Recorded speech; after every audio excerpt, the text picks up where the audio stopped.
Hi, everyone. Welcome to Book Club. We're so happy to have everybody here. Let's see. Ooh, I see all of the Sweet. everyone. It's so nice to log on and have so many of you guys waiting. It's so amazing. I love it. Because we were wondering if Book Club was kind of dying out a little bit. Like maybe everyone, maybe we dragged it on too long. Haven't done it since I was a kid. So I don't know that I've ever done a book club. Well, I did a Book of Mormon book club once where we read the Book of Mormon in like 3 days. There I am loud. Here we coming on. There's Corey over there. So how is everybody doing on this week of Hallow Eve? Oh, woohoo. Hi everyone. Let's see. Yeah, happy to be here. I love it. So we're gonna do 33 through 36 today, and then next week we'll finish off the book, and then I guess we'll take a survey from there and see who wants to do another book. But yeah, I was kind of wondering because our views for book club have dropped off significantly, which is fine. Like I everybody else has read the book. Yeah, Corey's like, it's because everybody's read the book and they've moved on. So I was like, oh shoot, maybe we dragged out book club too long. But yeah, I love it. Oh, somebody asked you. Corey was hoping somebody was going to ask about the skeleton. He didn't tell me he was doing it. And I sat down. I'm like, why are you smirking? You have this smirk on your face. Wipe it off, boy. And all of a sudden he's like, you'll see. And then I noticed it just as we were going to go live. And he was like, I'm going to see if somebody notices it and says anything. What Robin's thinking. So what does it say? You got to read it so people can hear it. I don't know. Can't read it without my glasses. You old man. Yeah. Do I need to read it for you? Yeah, you do it. Oh my gosh. Because I read it poorly.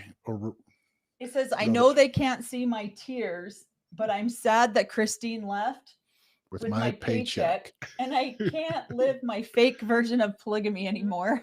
Oh my, what the hell? Where did you come up with this? Out of the book. Yeah, well, she does say that in these chapters. She does say that Robin couldn't live her fake version of polygamy anymore. Yep.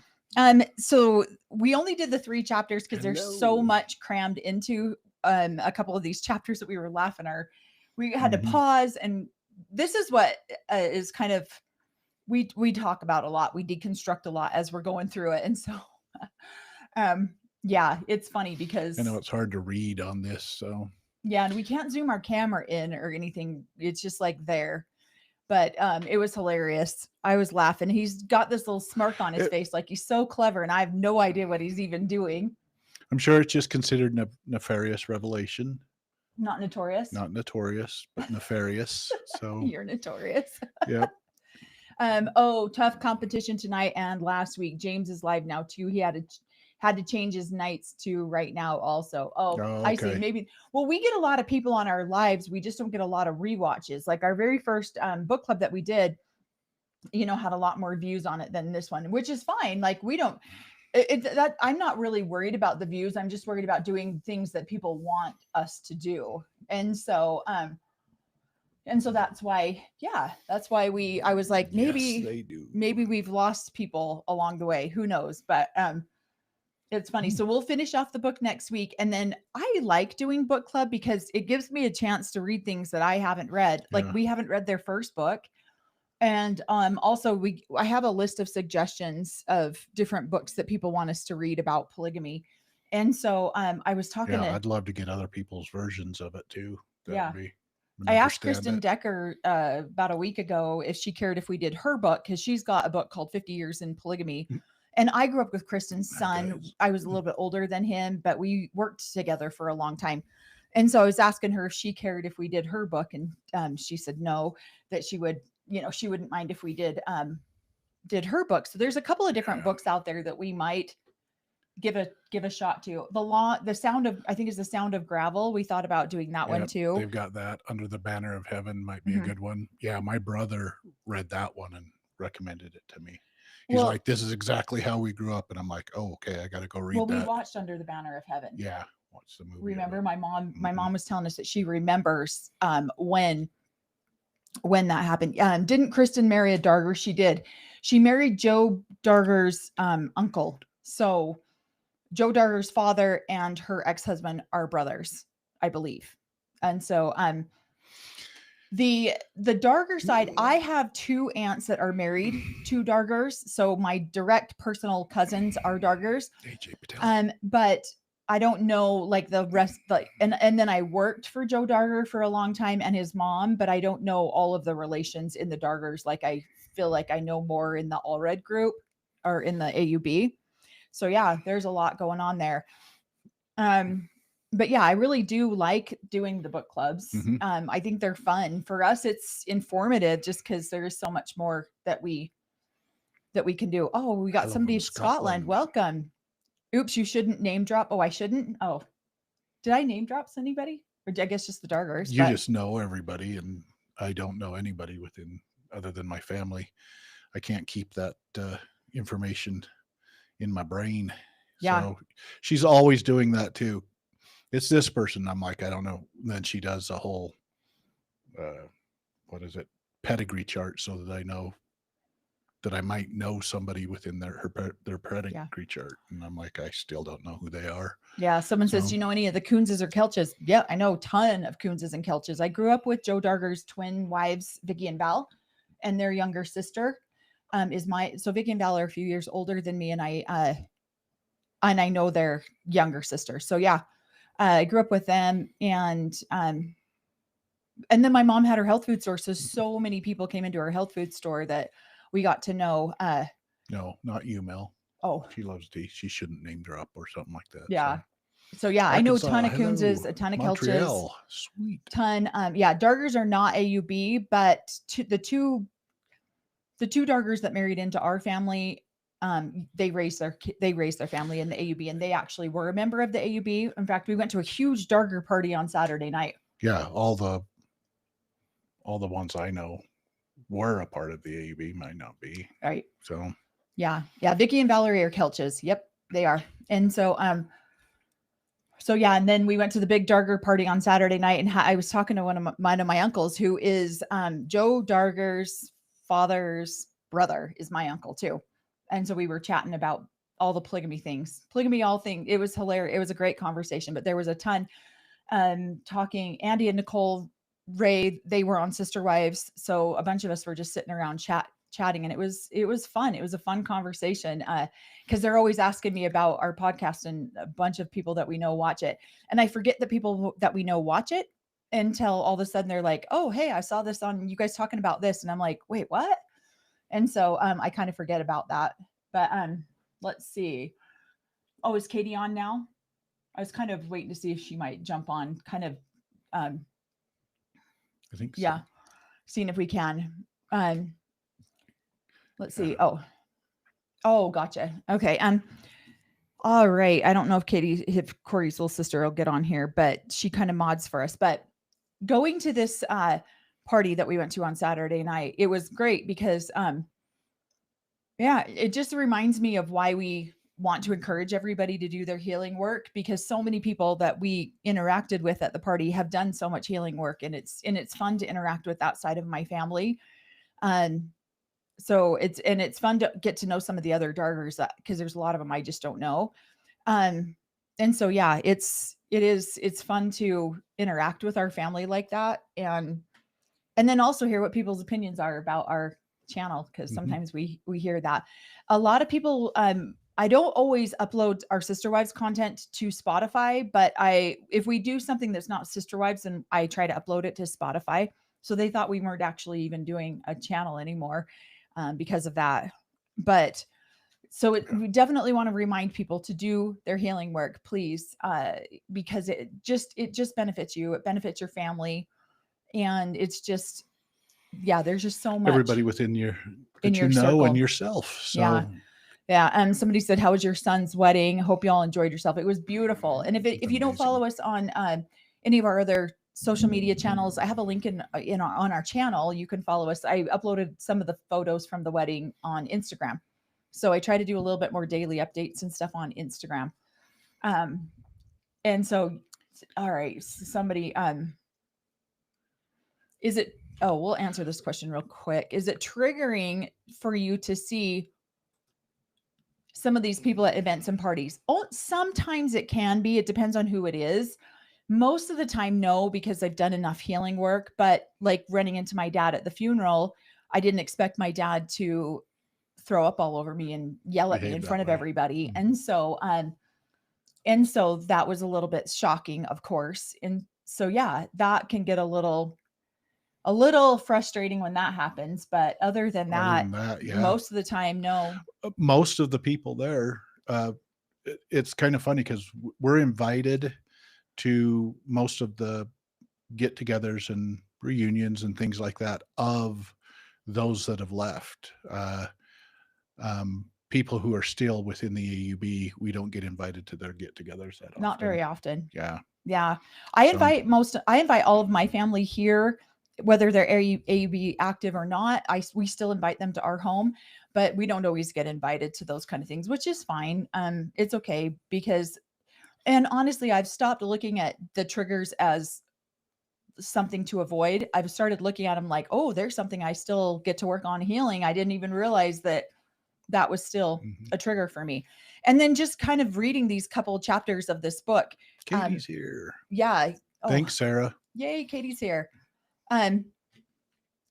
Really brings out a lot of, even for us, because we paused this book how many times today? And then we even talked about our own divorce and what we went through in our own divorce. Yeah. And so this book brings up a lot of opportunities for us to work through a lot of that healing. And we had some good conversations today about it. We did. So we're starting on chapter 33, and it says, you already know what you need to do, which I love the title of that because we know something doesn't feel right. Something doesn't sound right, but we're so conditioned and indoctrinated that we're taught to push those feelings down. I just watched that TikTok that you sent me.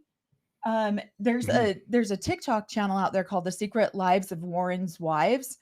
And she talked about some of the stuff that she knew that she felt was wrong, that he required them to do as wives. And it's like, but you're always taught to doubt and question your own inner knowing. You have to listen to what the priesthood leaders are saying or your priesthood head. Right. So you're like, wait a minute, that's wrong. That feels wrong based on what you guys taught us when we were kids. And yet they're like, no, this is right. This is what the Lord has brought about now. And so you are always trying to balance and then the moment that you're like, wait a minute, it is wrong. You get enough red flags or enough stuff saying it is wrong. Then you already know what you need to do based on their teachings when they were little about love everybody. So, and that is one of the characteristics of a high controlled religion or a cult, is keep your members always keep the foundation always shifting, because then they're always in self-doubt. They're always in question. They're always in, hey, is this the right thing? Am I doing the right thing? And so I feel like that is one of the main characteristics of a high demand religion. So in this chapter, it says, Cody called Christine the princess of issuing ultimatums when she said she wanted to get a divorce and move back to Utah. Is what? They're just asking what the title of the book is. And yeah. So Christine Brown's book, Sister Wife, and we're on chapter 33. You already know what you need to do. That's the name of the chapter. So yeah, here we go. So she just talks about, it could have been another gut punch to her, but is this really who she is? Is she really the queen of ultimatums? Someone who makes unfair demands and throws emotional temper tantrums. If anything, I would think she was the one wife who didn't do that. Well, she felt like she hadn't been, but she's probably being accused in the background that she is the one. So. Right.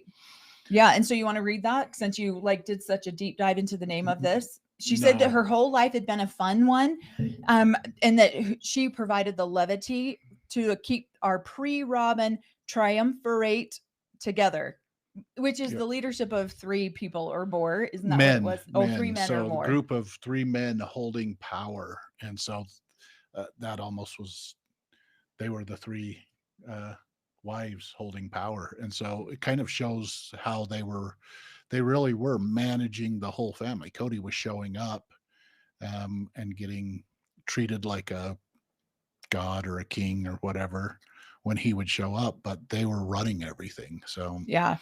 so I'm sure that didn't like him at all. He Yeah. didn't like that at all. So, but Remind me, did ever eat a granola bar, right? I ate a granola bar right before we started. So it just says, after she left the religion, she began to realize that she only has one life. And that in this life, she wanted to be kind. And I feel like that is one of the things we're not taught as a foundational principle, to be kind, because if you have to be unkind to follow the rules of the gospel, then that's what you're just going to have to do. And so, so I feel like we don't realize how unkind, I didn't realize how unkind I was as a person until I left the polygamous group. And then it was a huge wake up call for me. Because you're being righteous and being unkind to somebody who you didn't feel like was following. Why would you waste your time? Yeah. And so you were unkind to them to get them to want to come back and for you to be kind. It's trained in the group to do that, to shun people, especially people you don't want to shun, to keep peace with the priesthood leaders or the priesthood leader. And Cody's most pissed that the children didn't shun Christine, or the other wives, Janelle, didn't shun Christine when she left. Yeah. They were still friends. They still understood. They saw what she was going through, and Cody didn't. So right.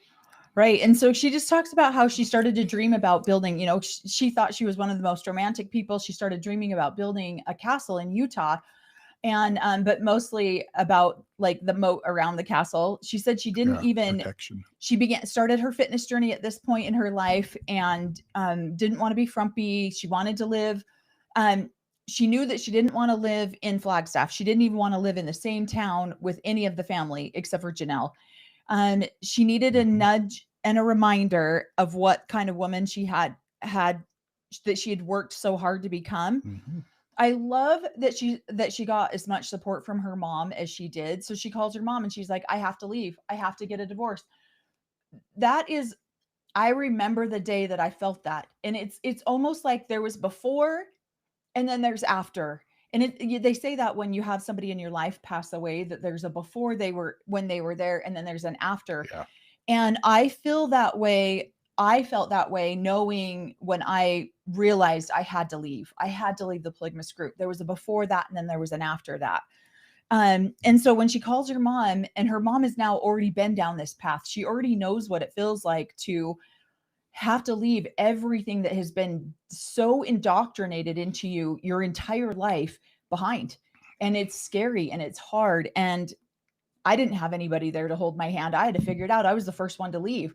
And so I just had to figure it out. I didn't have a support system. So I love that she had her mom in this. And so she talks about how she didn't, I don't know how to leave. I don't know what to do. And her mom tells her, you're going to put both feet firmly on the ground and you're going to do the next right step. I love that. And so she says, you're going to put both of your feet firmly on the ground and you're going to take a deep breath, and then you're going to start moving forward. I wish that I would have had more wherewithal when I left to get my ducks in a row. I didn't. And it was because it resulted a lot in a medical emergency that made me finally pull that final goodbye. But I wish I would have been more prepared. So I love that. And I think that's one of the reasons that Cody's so angry with Christine is because she prepared herself. Yeah. She made a plan and she stuck to it and she made it work. Well, I feel like he'd been manipulating the women for 14 years, the wives for 14 years, and using the money as he felt fit, and they weren't even necessarily even checking in on him. And so that she prepared herself to leave and to separate, that was against her character that she had been in, and that just irritated him, that she prepared and probably did some things preparing that he felt like he was being manipulated even though he was the one that had been manipulating them for 14 years or more. Right. So, I love this question. Thank you so much. I think we're going to make a video on this. What was each of your aha moments when you realized that the AUB was a cult? We should make a video on that. Yeah, that would be a great one. Because that would be, those would be great questions to answer. Yeah. Because mine was, I don't know if we should do that. Mine was when I realized what the temple ceremony was all about, and that I'd have to go do those things. I was like, absolutely not. So that was my huge aha, that, oh my goodness, this is everything that we were taught was a cult. And now here's all the cult behaviors. And most people don't study that before they go through their little temple ceremony. Yeah. I mean, I was a week into 17, so I really didn't even know what I was supposed to study.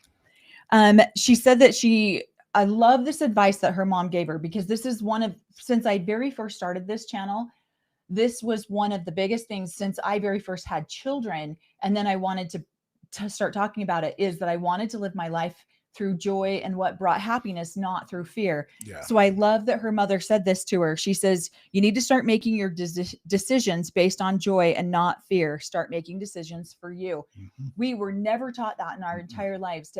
That was the most selfish thing that you could do, is make decisions based on what your needs were and not the needs of a whole. Which is funny, because then you see Cody and Robin making all of these decisions based on Robin's needs or Cody's needs. But there's some of us who genuinely believed that we should make our decisions. Every decision is based on fear and based on what everyone else around us needed. So I love that how supportive that her mom was of her. And she talks about here that she didn't know that her mom loved Cody, but not as her husband. Because her mom saw how selfish she was. She saw how self-centered or selfish Cody was. And how self-centered and that's the sad part about it, is when we're out of a situation, then all of a sudden we can hear what people say. Mm-hmm. But when we're in it, we can't hear it. Or you can't even, you can't hear it. Or if they tell you it, it's because they're fallen away and they don't understand the deep love that he truly has for me, or something like that. Right. And so we don't hear that. We don't why didn't you tell me that this guy was a douchebag from the beginning? Why didn't you tell me that? And yet, because you wouldn't have heard it. Because you wouldn't have heard it. And I wouldn't have heard it. My mom tried to tell me some stuff about my ex-husband, and I almost wrote my mom off. I just said, well, I trust my husband. If you can't trust my husband, I can't have a relationship with you.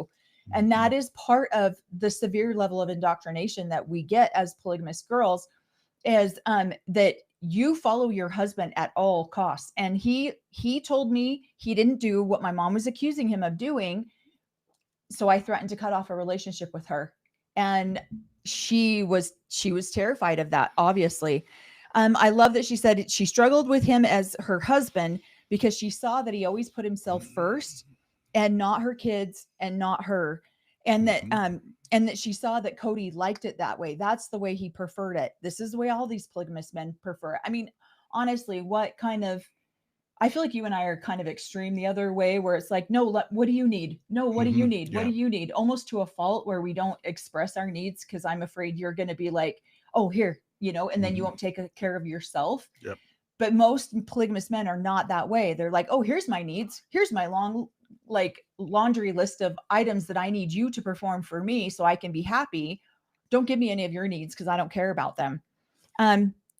She said she starts to go over her financial situation with her mom. She starts to go over all of these stuff. And her mom's like, that's manipulation. That's manipulation. That's manipulation.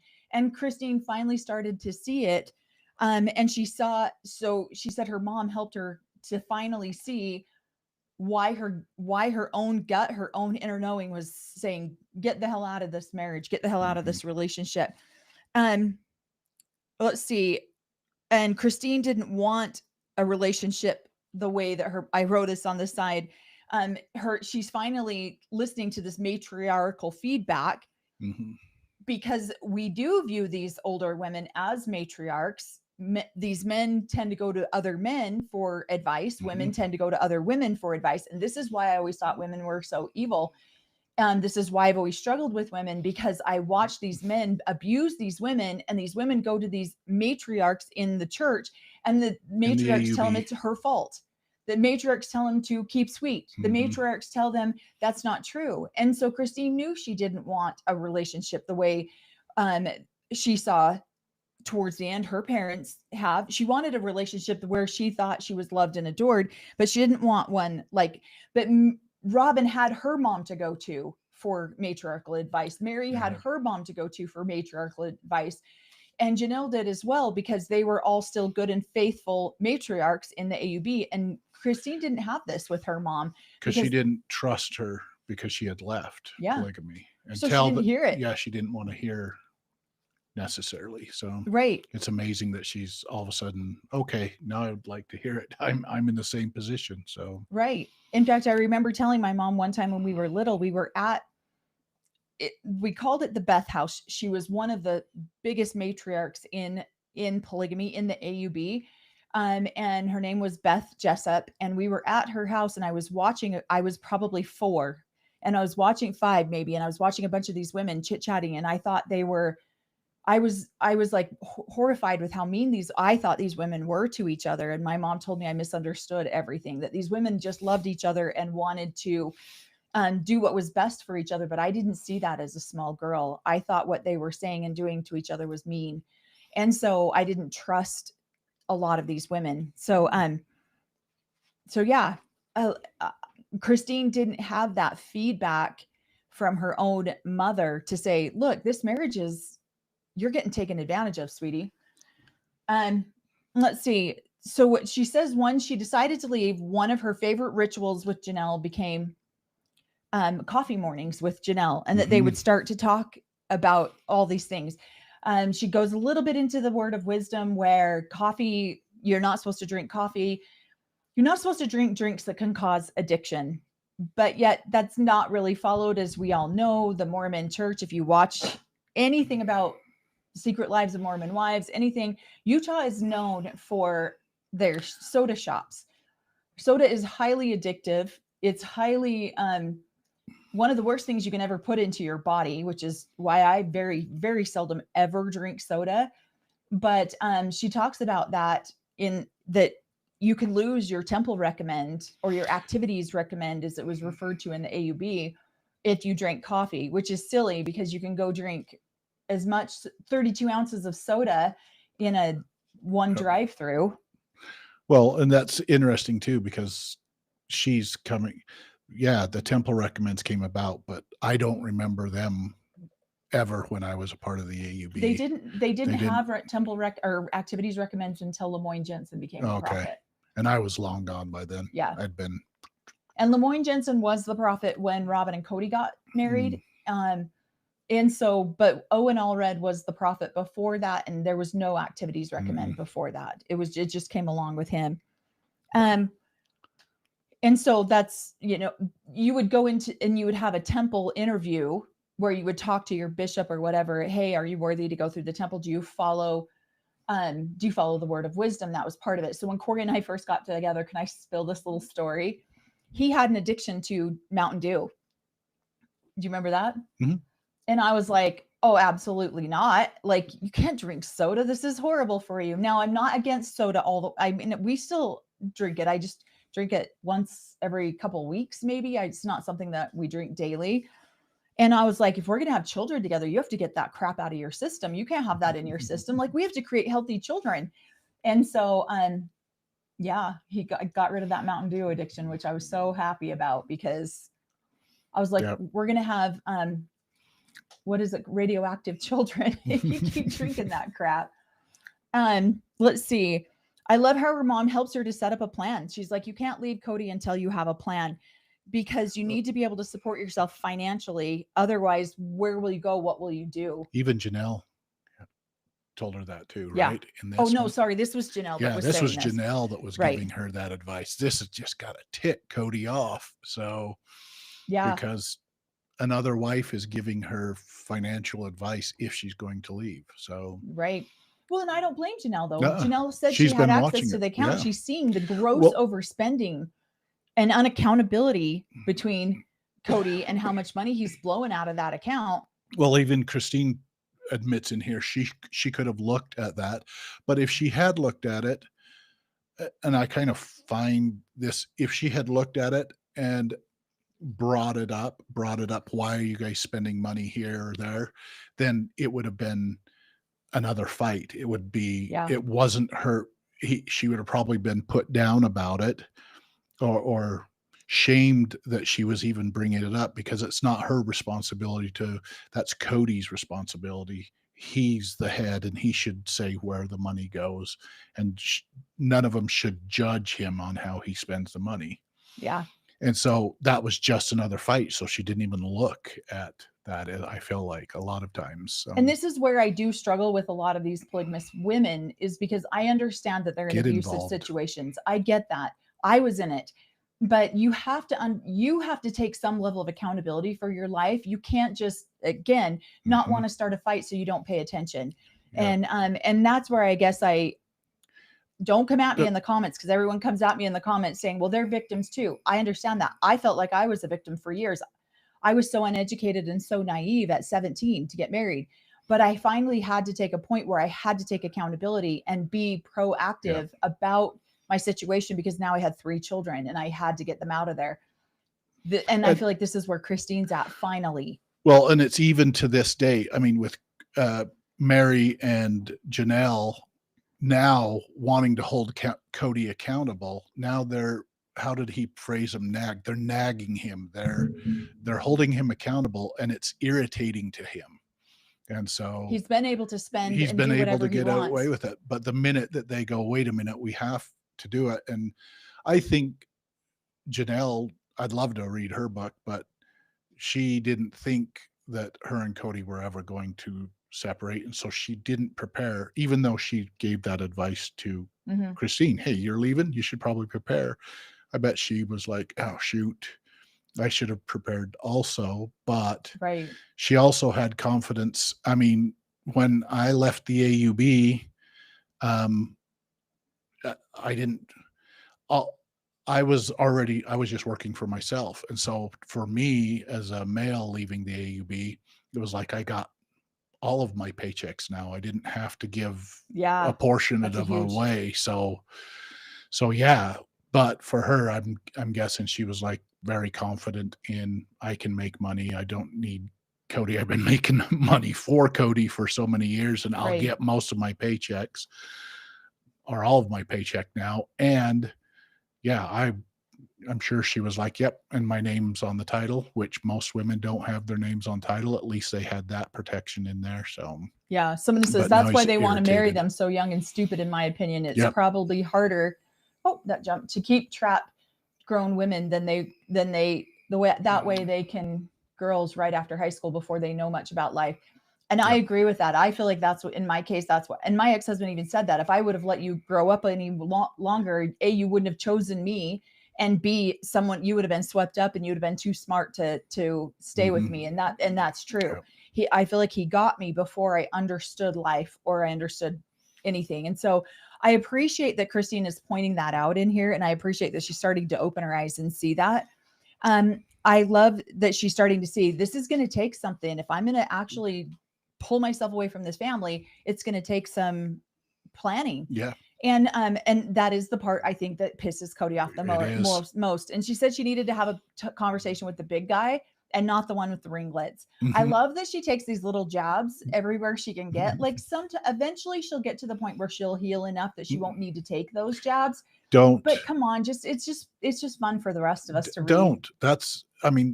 I joke about polygamy. I joke about the AUB. It's not that I haven't healed. It's a humorous way. If I can bring it about humorous, then other people will kind of listen to the humor of it and then go, yeah, hey, that's going on in my life too. Right. I like that she does this. This is the humor that she's putting in there, but also giving young women in the AUB a plan on leaving. Hey, you can do it. It's step one. You know what you need to do.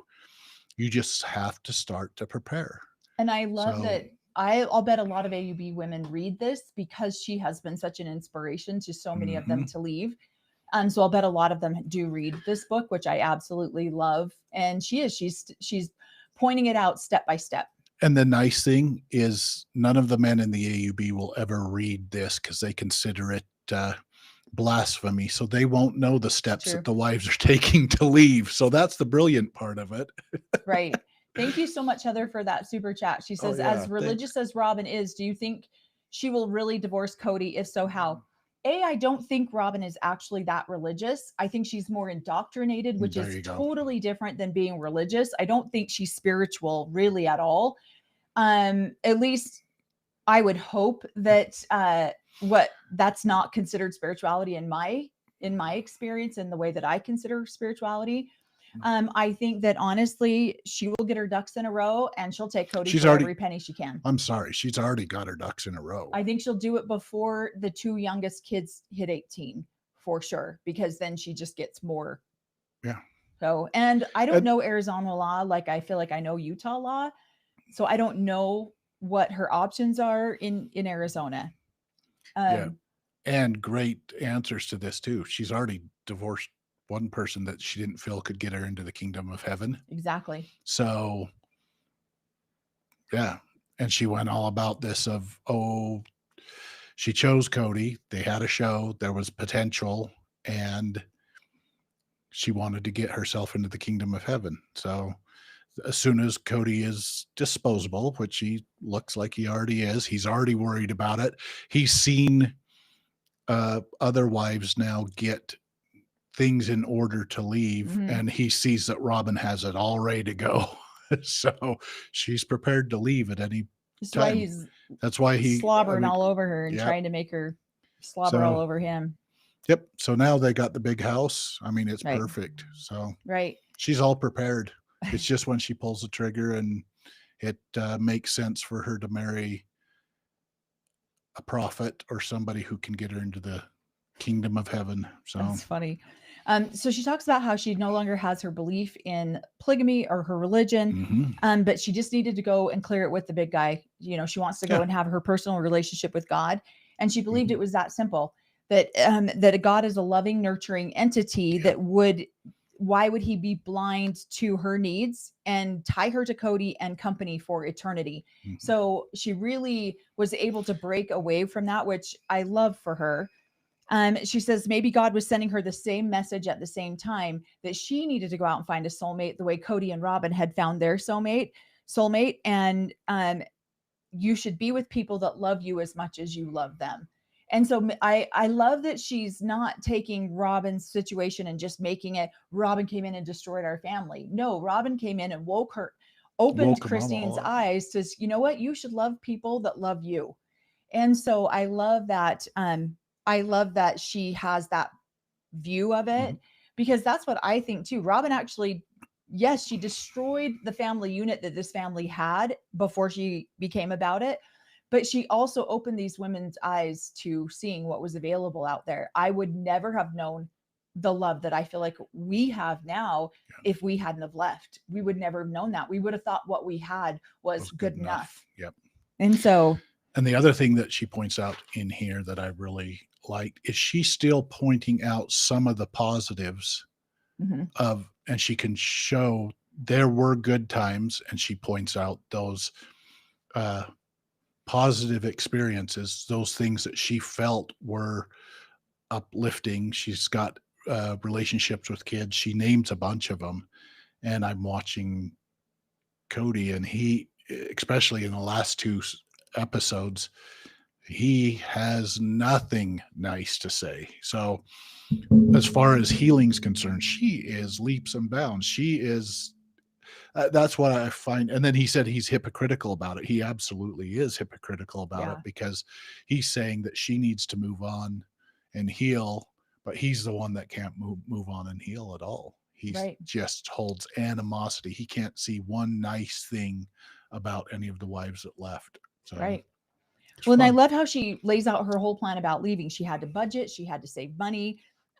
Everything, big expenditures had been done as a family. I love that she points out that she still had so much medical debt and that she got the family to pay the medical debt before she was able to leave. It was an emergency situation. And I'm sure Corey was saying that earlier, that it would chap Cody's hide. Wait, we paid off a $50,000 deductible for. She manipulated me Well, it's about into paying for time. your own Yeah, children's medical expenses. exactly. There's no Right. manipulation.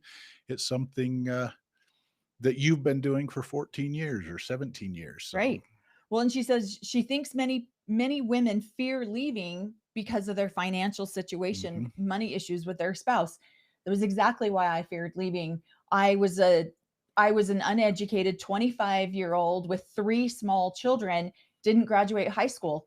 How would I support those children? Mhm. Once most women leave these men, they cut them off completely, financially, emotionally, Yeah. everything. They're just like, well, you're out of here. And so they don't pay child support. They don't financially help the women in any way. Yeah. So when you're done, you know that this is 100% your responsibility. And I felt that way. I didn't think my ex-husband would do that, but he did.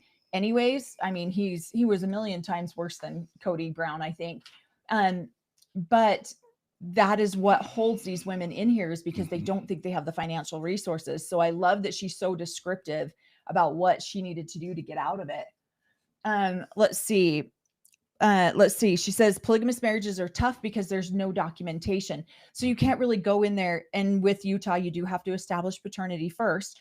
I did not legally marry my husband and my ex-husband. And so I had to go through all of that too, establishing paternity, doing all of that in order to make him, or, cause him to pay child support. He actually became like the number 2 or number 3 for back child support in the state of Utah, because he was refusing to pay me $1.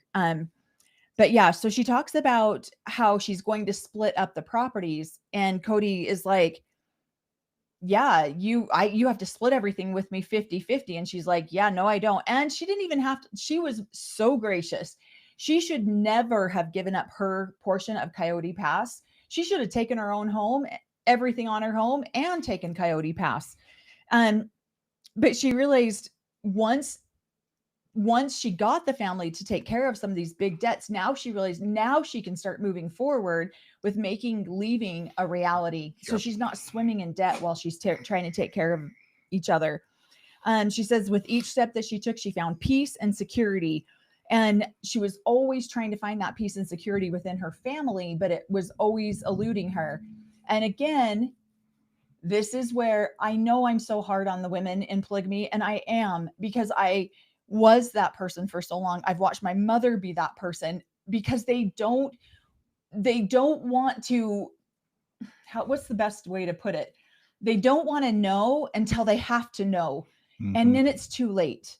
And it's like, you should have, but they don't want to rock the boat. They don't want to cause problems by asking for financial accountability. But that is one of the number one things, characteristics of a high controlled religion, aka a cult, is that there is no financial accountability at the top. Mhm. And it's the same in the individual families. There's no financial accountability. I mean, here Cody he wants to stop paying tithing to the AUB. He doesn't know where his tithing money goes, but he still wants his wives to pay into him. Mhm. She said she felt calm and ready to go, as even though her future was insecure. She said the conversations with her mom and Janelle are what actually got her there. She said she didn't know that it would feel so great to live her life for herself and for her children. That it wasn't her her entire life was all about this big picture family. And that's what's disgusting to me, is that she's now just finding this out how many years after Robin met. And Cody and Robin had been living for themselves. They'd been pulling money out of the financial account for how many years? Mhm. And she's now just figuring out what that means to live for yourself. And so I think it's awesome. The part that I love the most, this is actually what got our account, people started to see us. My first viral video came out. She said she sold her bedroom set, and she did not need to bring that bad juju into a new place. Her and Cody had bought this bedroom set together. That was my very first video to hit 1 million views. Was I did a video on bedroom sets and how important they are to polygamous women. And so when I read that, I thought it was so hilarious, because it was just a stupid little, we were laying in bed and Robin and Cody had listed their house for sale, and people were just slamming Robin's choice of bedroom sets. And I was like, well, that's kind of a big, huge. Yeah. In the religion. So I made a video about it with no makeup on, terrible lighting, because we were in bed and I turned on the the bedroom lamp next to the bed, sat up and made a video and hit over 1 million views. I think it's like close to 1.5 million views, which is awesome because that's how people even started to find out about our channel. And so she really like reiterates in here how important bedroom sets are to polygamous women, because it's your only piece of furniture that is intimately connecting you and your husband. The rest of the furniture is like, he doesn't care. It's yours. Figure it out. Or he tells you what you're going to do. Or within a polygamous family that's all living in the same house, it's communal property. Mm-hmm. So this is the only property really that's theirs. Yeah. So yeah, and it's all communal. Let's see. It says she needed to figure out how to tell her whole family because she didn't want her family to find out on the internet, just like they have recently found out Cody and Robin were selling their house and moving. I think that's such a crappy way to find out things about your family is on the internet. Go ahead. Like we do to our family all the time on our videos. No, she was trying to be courteous, especially for, I think she mostly did it to be courteous. And she says in here, she was doing it courteous to the fans, but also all of the kids. She'd had that conversation with kids, but felt like that she'd let everybody know. Yeah. So it's just a courteous thing to do. So that they weren't surprised to see it on TV. So. Right. And then she talks about all of the stuff that she's got to get rid of. She wants to get everything into one U-Haul in order to take it to Utah. And she talks about this whole picture collection that they had. And I saw that picture collection on one of the videos that they did. Yeah. And it's Corey's favorite picture collection. So we actually have that picture collection in our bedroom. And so I thought it was funny because her and Cody, we're actually missing one of the three. Mm-hmm. It's a set of 3 pictures. So I thought that was funny when she talked about, because she loves the picture collection. We love the picture. But she talked about getting rid of that because it just, memories. She didn't want to have to try so hard. She's making new memories. Yep. Right. And we just recently remodeled our bedroom. And so, yeah, we haven't even hung up everything because we're like, when we got back together after our divorce, we decided to remodel our bedroom. And we haven't put some of the stuff back up that maybe was a little bit more painful. Let's see. She talks about how they'd already laid out some of their cards on the table about how this relationship was going to be separated. She tells Cody, this is what's happening. And and I love, she reiterates this like 3 or 4 times. Instead of him being sad or like, hey, could we talk to a therapist? Or what about our kids? His response is, well, this is my house. That's what he cared about. Mm-hmm. How many polygamous men, that's what they care about. They care about money and that's it. Well, their kingdom. And is she going to leave and take a part of his magical kingdom? Yeah. So, yeah. The other part that I was going to say in here, this is probably the first time ever that Christine has brought a bill for the first time and put it on the counter and say, hey, because as a wife working in or helping raise the kids and stuff, most of the bills are running the household, things like that. The only thing that she's going and asking money for, maybe some clothes for her kids, but food money. She was in charge of doing food and things like that. And she probably didn't have bills outside of their polygamous family, because to go and get in debt, she would have to ask permission from her priesthood head to do that. And it would probably be his decision to go, yeah, let's get in debt on here or what have you. But now she's getting in debt for her children, for their children. And this is her first time putting that bill on the table. And that's the medical bill. Yeah. Medical debt we were talking about earlier. And now he's super irritated that he even paid that. So, yeah.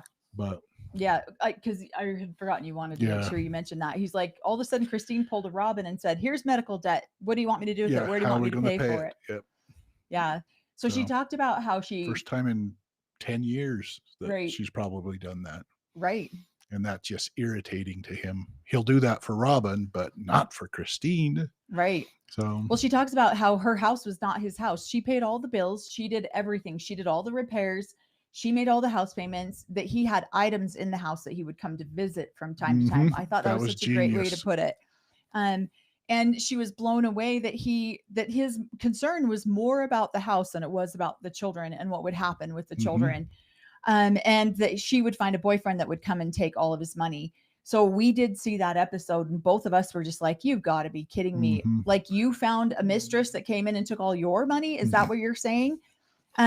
So yeah, he wasn't a worried. Sacred cow. He found a sacred cow that came in and blew through all of his money. She talked about how he wasn't really concerned about Truly. Isabel was graduating that year, but Truly was still 12 and needed a father.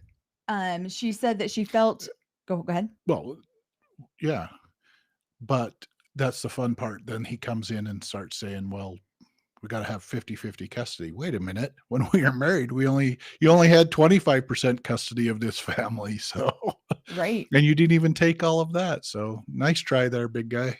So, well, and I love, she's finally starting to call him out in this chapter when she says, Truly should have been first. She was shocked about how greedy Cody was being about everything, because she was trying not to be greedy. That's one of the reasons why she was so willing to give up Coyote Pass. So she's trying not to be greedy, but he's being so greedy. And now she's starting to see, I think we see it all along, but we just don't want to acknowledge it. She's starting to see that all of his business deals seemed questionable, that they were shady, that she had watched him throughout the years at family meetings, and he always decided where the money went. And they'd been doing the show for 14 years. And she figured whatever money that she had put in up until then would just stay with the family. She wasn't even asking to take anything. But when she realized the family money was gone after 14 years, how do you make a TV show for 14 years and there's nothing left? Yeah. I mean, you see it hanging on Robin's walls. And she said, and then I loved how she says this. She's like, dude, your kids don't have shoes and coats, but you have a new convertible. And she guessed that they would all just play along. I guess we were new people now that we have this show. He said he needed the convertible for alone time. And obviously it was because he wanted to date. Not to be a dad or not to be a husband. He wanted to date. And did you just hear that sliver you put into Cody and Robin's relationship? What did I say? You said that you could see where all the money was hanging on Robin's walls. Well, yeah. And he would argue that out, Those but that's exactly, walls. Yeah, this is our house. But you're absolutely right. Robin's collecting the goods from the show and hanging them on her walls. And when they get divorced, it'll be her house. So, right. Well, and she just talks about how this is how naive most of these women are to the realities of what's happening in their financial lives. She said, some of the women, yeah. Some of the women, yeah. Yes. Robin's very not naive and knows what she's doing, has been since the moment she got in there. So, right. But what she said was her name, Christine's name, was on the family account. She could have gone in there at any point and looked at it, but she didn't want to be bothered with it because she didn't want to cause waves. Again, this is where the indoctrination and abuse is so deep. Because I don't want to start a fight. I would rather be good with you when you're home than fight with you. And so she said she worked to be positive, but she also needed to work on her own anger with herself. And for those of you that have been on any of the lives where my mom has been on here, we've talked to my mom. That is one of the things that my mom is angry and frustrated at herself, because she's in her 70s now, leaving, and she's angry that she didn't leave earlier, that she didn't see things earlier. And I get angry with her about that, because I get frustrated when I watch these women just allow the abuse to continue over and over and over financially, because they don't want to cause problems. So they don't say anything. They don't look at it. They don't do anything. And it's hard. It's hard because I've been telling, I've been in real estate now for 25 years and almost 26 years. And I've been telling my mom for years to do something about it. And she chose not to. And I'm not here to shame my mom, but there is a lot of anger and frustration that these women have towards themselves after they get out, because they know they should have done something different and they chose not to. Good night, Scotland. Yeah.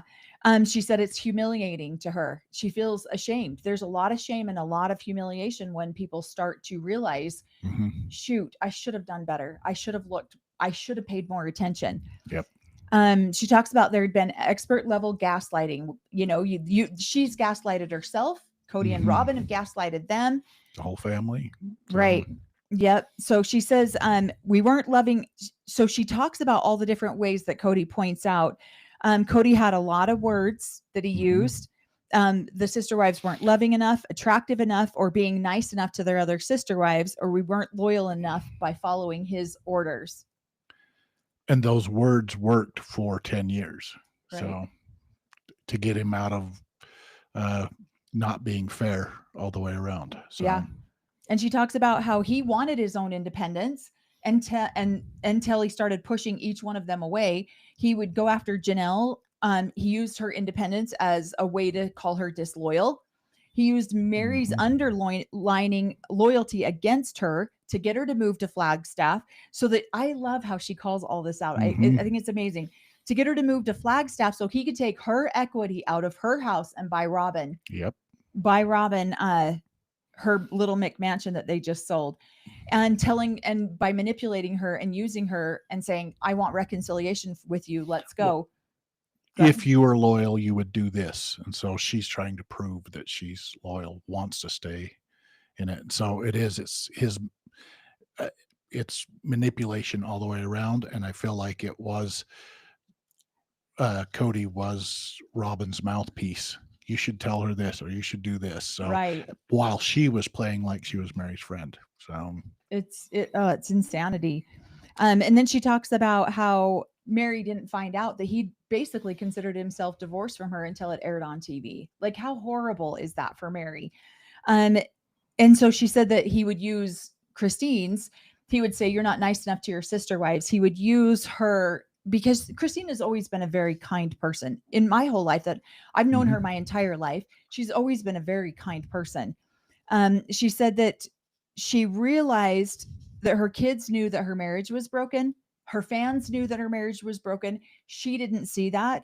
And she knew that she was setting an example, that it was okay to be in a loveless marriage, and that it was okay to settle, and that it was okay to be walked on and not have loved, and to put yourself last.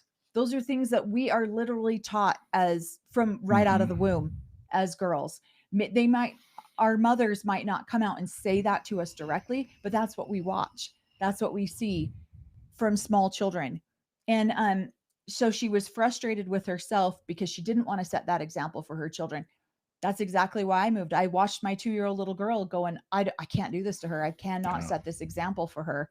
I don't want to raise my kids in this same environment, the same. Yep. And she says, you never leave until you're ready. And that's so true. I left once, went back, left again the second time, and you don't fully leave. She said she didn't want to live her life moving. She wanted to live her life moving forward, feeling, she didn't want to live bitter and negatively. She wanted to be happy. So from that point forward, she decided her life, she would be happy. Yep. This chapter was so great on so many levels because I feel like I related to it so much in some of her experiences that she shared. Okay, let's go through some of these comments and see if sorry, that was kind of a longer chapter. Let's see. Oh, sorry. Did you catch any questions you wanted to make sure that you? I didn't. I was trying to listen to the book. So. Oh, sorry. Okay. Yeah. If you have any questions, let's grab them right now. Let's see. Oh, thanks, Rosa. We got Rosa and Katie on here modding for us. Thank you. Thank you, guys. Yeah, we appreciate that. Let's see. Okay, it's so ironic that Christine's father was probably the one who gave her one of her first aha moments. I think we read part of I think I know what you're referring to in the book, but yeah.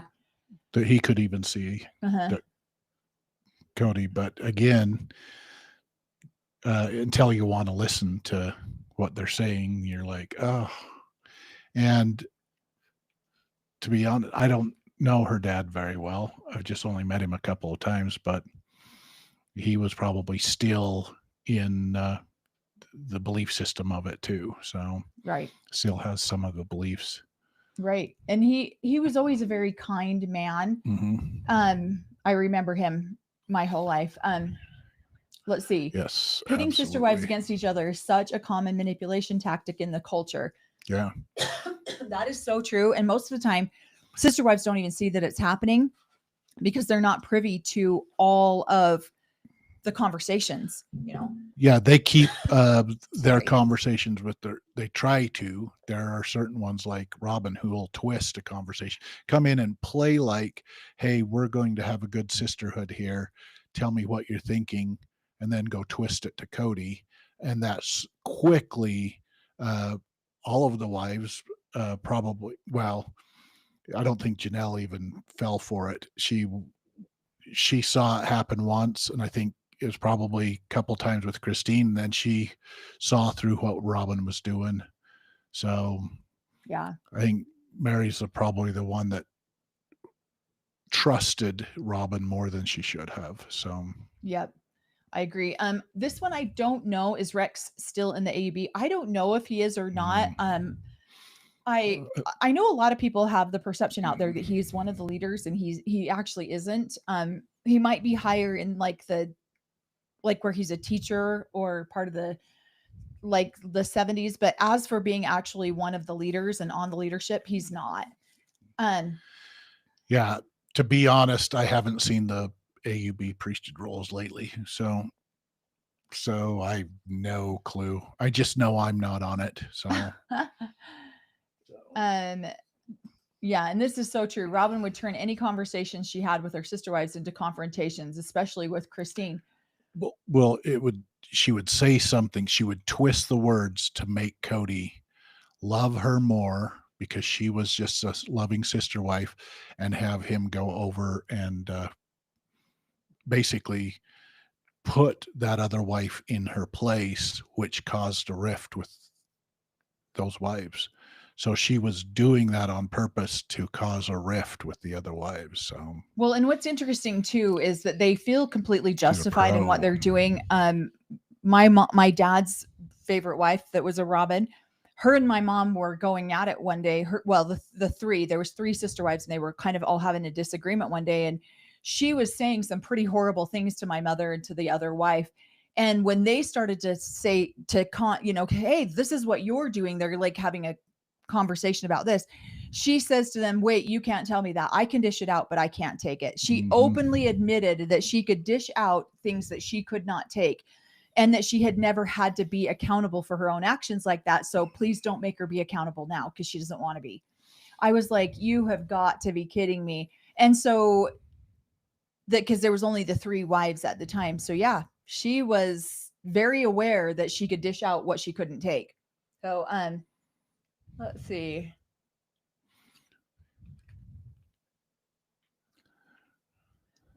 Oh, I missed that. Yeah, she did do the same thing with the kids. Absolutely. So that's why none of the kids trust her. And not only did she do that between the kids and Cody, she was doing that between all of the kids. She was trying to cause division between kids. So right. Yeah. Well, and okay, so I missed this question. Kelly asked a question. I kind of want. Sorry, I forgot to slow down the question, so I didn't. Okay, FLDS reassigns wives when the men are deemed unworthy. How often does this happen in the AUB and other fun mo groups? I wanted to answer that because I see Rosa's response. Rosa says the AUB direct reassign that way. It's always the woman's choice. And I agree with what Rosa's saying here. But there are some people who are reassigned to new wives or to new husbands. When a husband, let's say we knew one that left like 12 wives. He just up and banded 12 wives, 96 children. And those wives were given choices of who they wanted to be reassigned to. My dad got one of them. And so that is common. It's not that they're reassigned. They do have a choice, but it's highly suggested. Yeah. So they had a choice. They said, hey, this man's family kind of looks good. Let's ask about it. But it is up to the priesthood leader to approve it. And if the priesthood leader goes, wait a minute, I'll put my name in the ring too.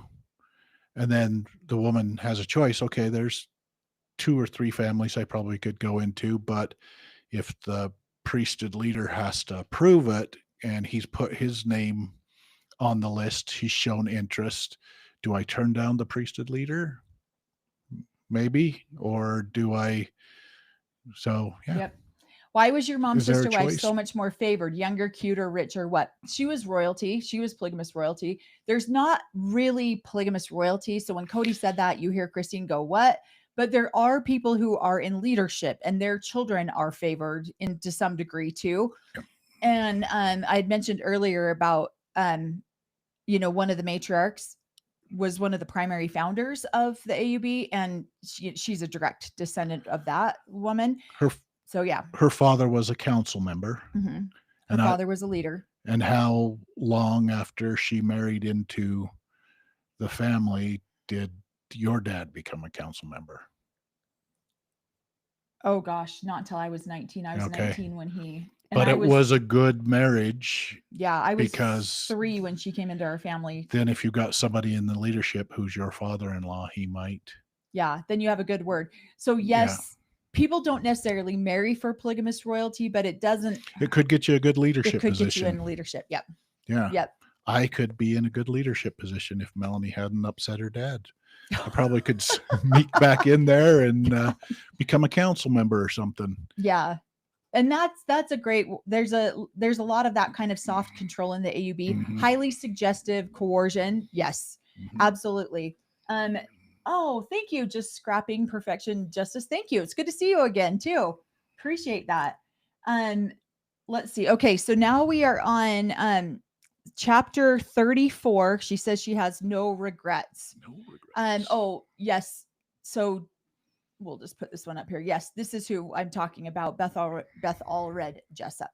So yeah, we always called her Grandma Beth. She had a house that everyone would go to, and it was the Beth. We considered it the Beth house. But yes, let's see. I want to make sure Heather. Oh yeah.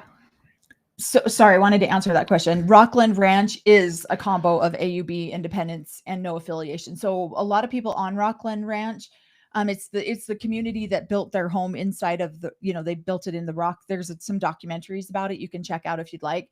Yes, some of those people have come from the AUB, and they still come to the AUB for certain different things.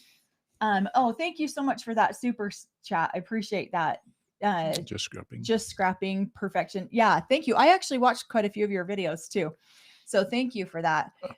What are you looking at? Nothing. I do a curtsy to Mel every day since she's royal polygamous. Yeah, you better bow down, boy. No, know who you're married to, huh?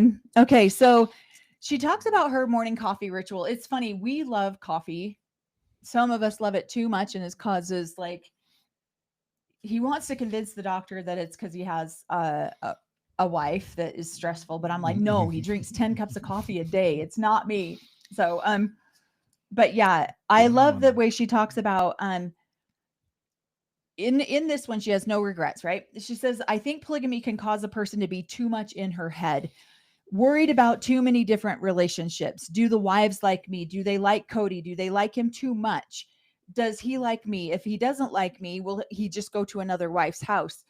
I have so many girlfriends that I grew up with that I literally have heard these exact conversations. They will drive themselves insane with these types of questions all the time. And I have aunts who I have talked to who are going into relationships, and it's a constant question in your mind. What did he mean by this? What did he mean? What did she mean by this?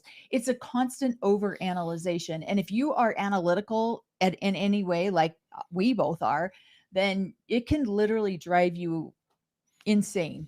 And so she just says, Janelle says, whoa, back up. Polygamy is why you're strong, and it's why you're going to be able to leave. You are the more independent than a lot of women because you lived polygamy. And again, this is what we've talked about in the past, where these women just don't see how strong they are. They don't see that they've been independent. They don't see that they're raising children by themselves. I mean, they feel it because there's no way that they don't feel it, but they don't see that they are basically single parents, because it's constantly drilled into our heads all the time. You need a priesthood head. You need a priesthood head. You need a priesthood head. And so you've always are having this reminder that what if something goes wrong and you need a priesthood blessing and you can't get one because now you don't have a priesthood leader, and your property, and you need to be corralled in like cattle. That was another video that got a ton of views, was women are property in the AUB. Then she flips the script and says, on the other hand, she doesn't know if Cody ever had to worry about it. I don't think he did. I think we're seeing Cody worry about it now in this season 20. He's pathetic. Like, dude, pull up your big boy pants and shut up. We don't want to hear how you're concerned about Robin being disappointed in you, or if you're enough for Robin. You're not. We all know you're not. We all know as soon as she gets, here I go on a tangent. Sorry. He gets to feel what these women have been feeling for 20 years. Exactly. Right. And so he never had to worry about if he was enough, or if any of the wives. And she says she believes polygamy makes guys lazy and the women work harder. 100%. Why would he dump effort into you and your relationship when he can just go over here because she wants to spend time with him, and you need to figure out your problems? Yeah, he's the one reading Sacred Loneliness now for himself. Yeah. See how he can deal with it. That fool we're watching him on TV right now be over here going, am I enough? Am I a disappointment? Could you be a monogamist with me, Robin? Now we're watching this fool and his level of insecurities pop up, and he deserves it. I don't even feel sorry for him. Oh, and I watch it too. My mom finally got spicy with my dad and decides to leave, and he tells her, what's wrong with you? Now he thinks she's possessed and has evil spirits that follow her. And that's the only reason that she left, is because she's possessed with evil spirits. And then tells her he just wants his sweet wife back. Where'd she go? My mom's response was perfect. Well, you beat that bitch out of me. So I don't know if she said it exactly like that. She'll tell me she later. Doesn't use that word. She doesn't. Well, sometimes. Okay. Heather asks, thank you for that super chat. She says, why do these groups split off? The biggest reason that they do split off from each other, and we're going to do a video on this. We actually have a flow chart that shows where the groups are and why and who. And because a lot of times, if you get a best buddy that has now become the leader because you are best buddies, not because God said, here's the next leader, it's more because you're buddies, then people don't believe that. And they're like, wait, this guy's not the leader. There's no way he could be the leader.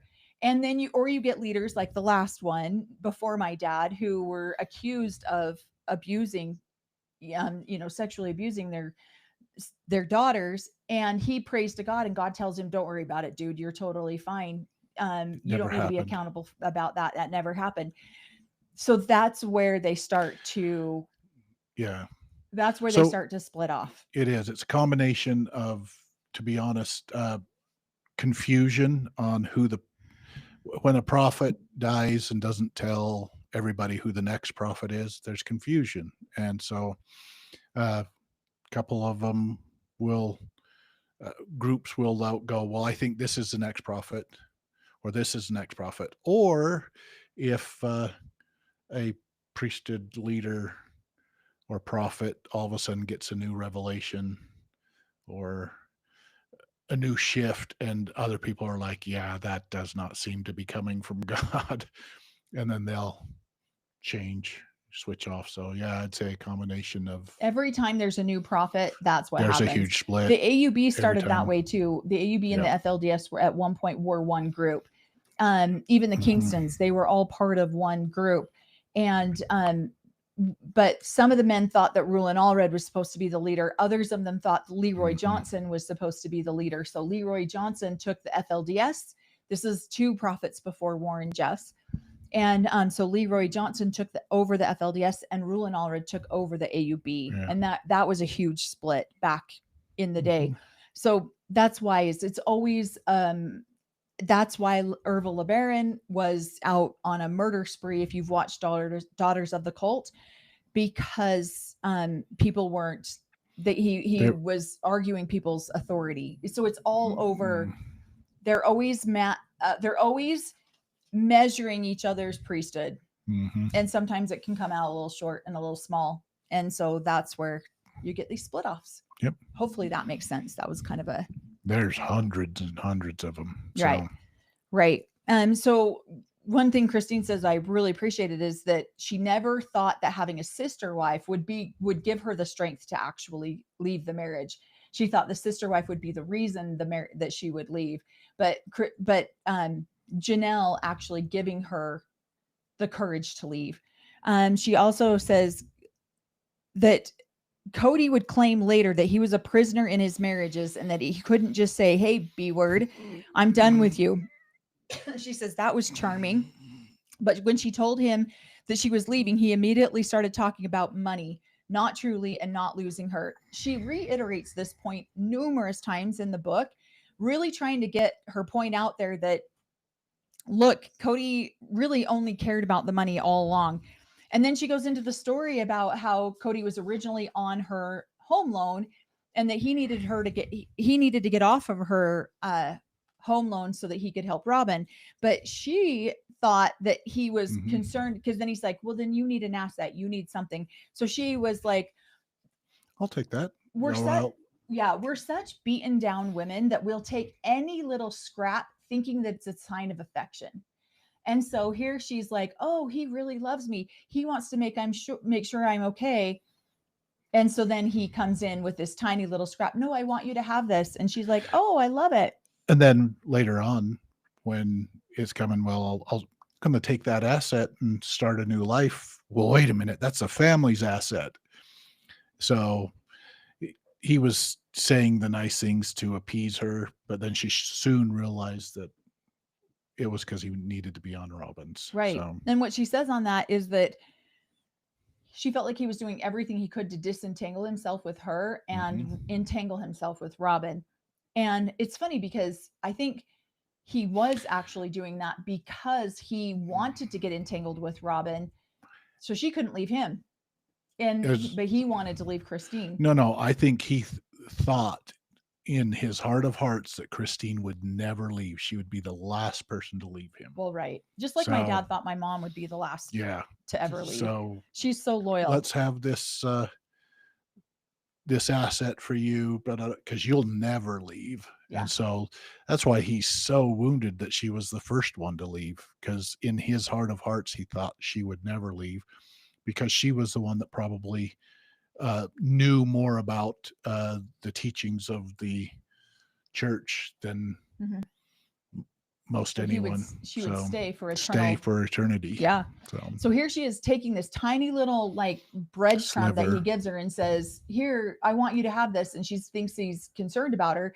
And then she realizes he's not. And she's mad because she's like, how can something that felt so important to her be taken away in 2 seconds? And it's demoralizing and embarrassing. Again, this is where a lot of, myself included, we don't stand up and take care of ourselves because we are embarrassed. I was embarrassed for years. Like a normal person wouldn't do this or say this. What was wrong with me? Why am I, but then go ahead. No, somebody just said on here, I don't know. I don't know, even with the show, how Christine has enough money. Well, she does, because she has been living a life, honestly, very careful of the money, because she was taking care of the family and she wanted that money to go to its full extent. So she's been she's been given a very little amount of money to feed the family, to take care of the family, and she's budgeted it well. So usually women like this that get out are very great at budgeting money, taking care of money, saving money, investing money, working hard. And Cody has, I'm sure, worked hard throughout his life with the women and everything, but he's been accustomed to being able to spend money for sports cars, for this, for that, where for watches, yeah, for diamonds and Robin's these rings. women don't go and do that. They are very good at budgeting. And so his big kingdom where he could just spend what he could has diminished. And now they're out working on their own, taking care of their finances. So making the money, cooking and making the money go further. And Cody's never had to do that. So he's always been able to get his special needs taken care of. And now he really can't. So right. She's going to be good at it. He's not. So right. Well, and then she just talks about how she's taking this to Cody. I'll give you my piece of Coyote Pass. I'm taking the whole home, which I'm sure she has some regrets overdoing, but at the time she just needed to be done. And honestly, the emotional damage that she would have had to go through to fight for Coyote Pass probably wasn't worth it. She was just ready to just be done. And if she could just appease Cody and Robin and get away from them and start living her life without them in her life, why do that? Why? Yes, she could have done it, but man, let's just get rid of this guy and his wife. And yeah, sorry, Christine, sorry, Mary, or Janelle and Mary, you're going to have to deal with this. And look what they've been dealing with this guy for years. So, and so for her, she got her cash and she walked away. And today's cash is way more valuable than tomorrow's cash. Mm-hmm. So she was able to go start her own life. Thank you, Heather, for that super chat. It says the name of their LLC for the show was literally called the Cody Brown Family LLC. With family. Yeah. I mean, how did they even get around that? He really is a pig. Well, like Christine said earlier in the book, all of their names were on the account. He could go spend money as he saw fit. Now, I did see something the other day that I thought was so fascinating. And I really hope if any of these women watch this, which I've heard some of them do, that they go after him for embezzlement, for stealing money outside of what was done for the family.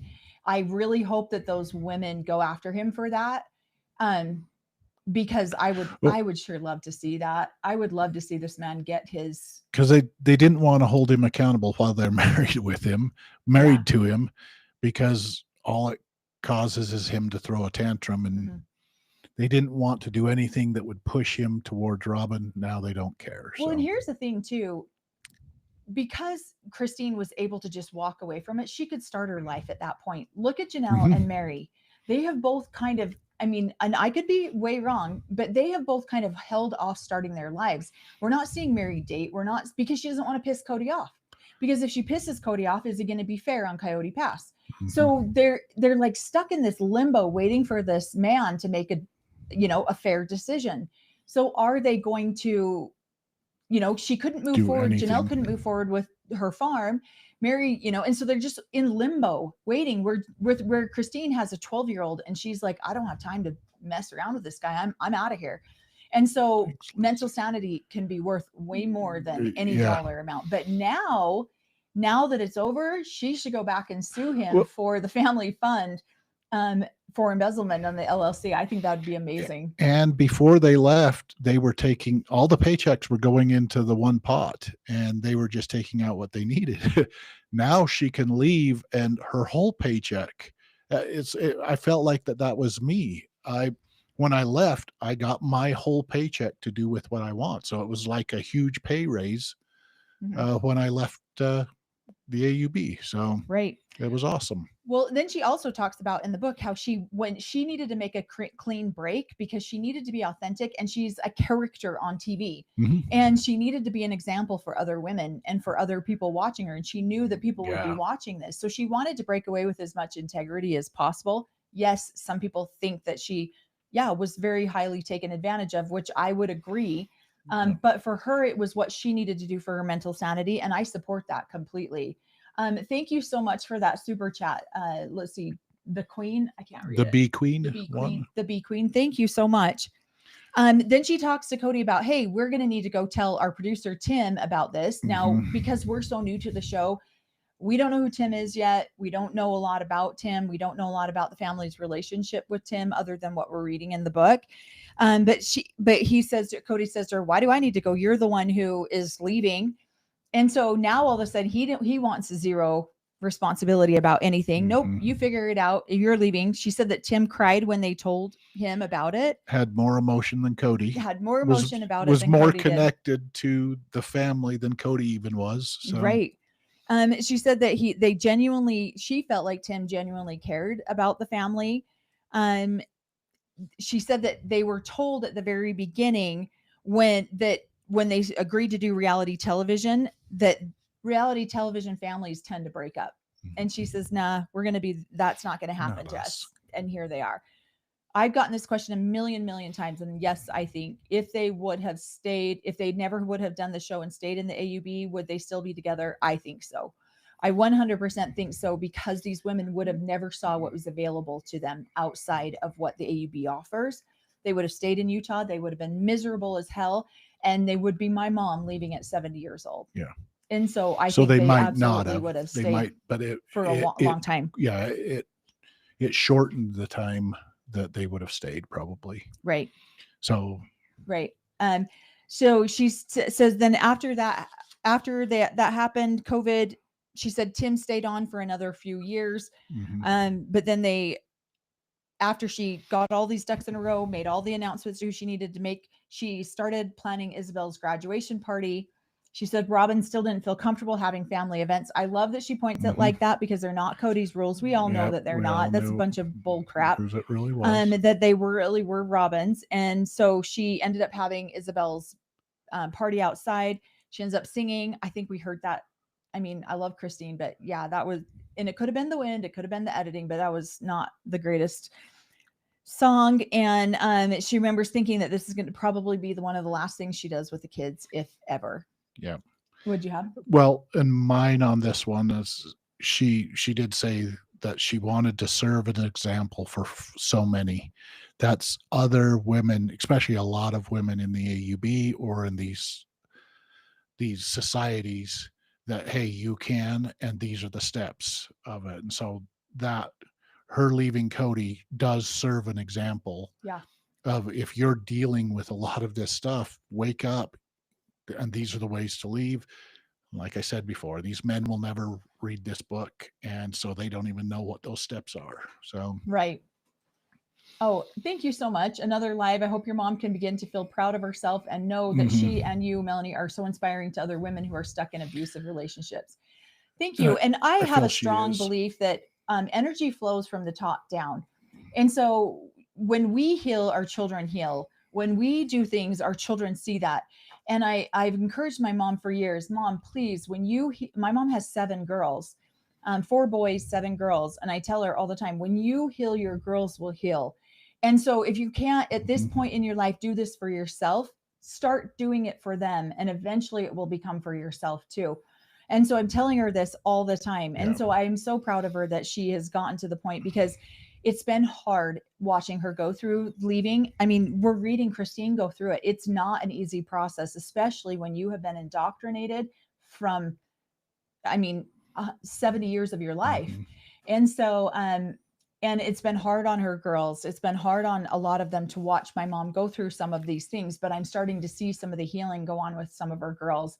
And so I absolutely am proud of her for doing that. Let's see.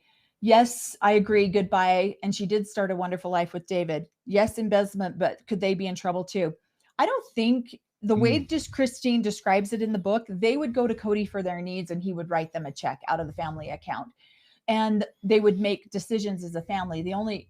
From what she says in the book, Cody's the only one who went in there and just took money out and spent large portions of it. Without the group permission. So if everybody was coming together to the group to ask for something and they agreed on it, great. But if he was taking stuff out without the agreement of the other wives, I don't know. Yeah. So. Yeah. And again, you'd have to prove it, but they probably have tons of video of that. So. Yeah, I love this one. I think Janelle could make a solid case for embezzlement since she contributed so much of the income. Not sure she would do it, but I would totally cheer that on. I absolutely agree. I would absolutely support that if they did that. Somebody asked why we started watching Sister Wives. when my dad became the prophet or the leader of the AUB, some of my family members decided to speak out, and I felt like what the content creators that they had chose were unfair and were more about making money than speaking truth.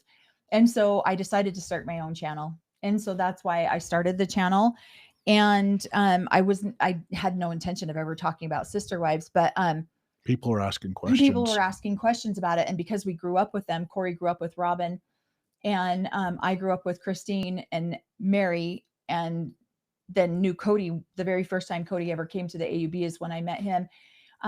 Then we decided, because people know the sister wives story, it's easier for us to talk about the abuses and stuff that happen and point out the good things that happen in polygamy when we see an example that people are familiar with. Mm-hmm. So that's why we started talking about it.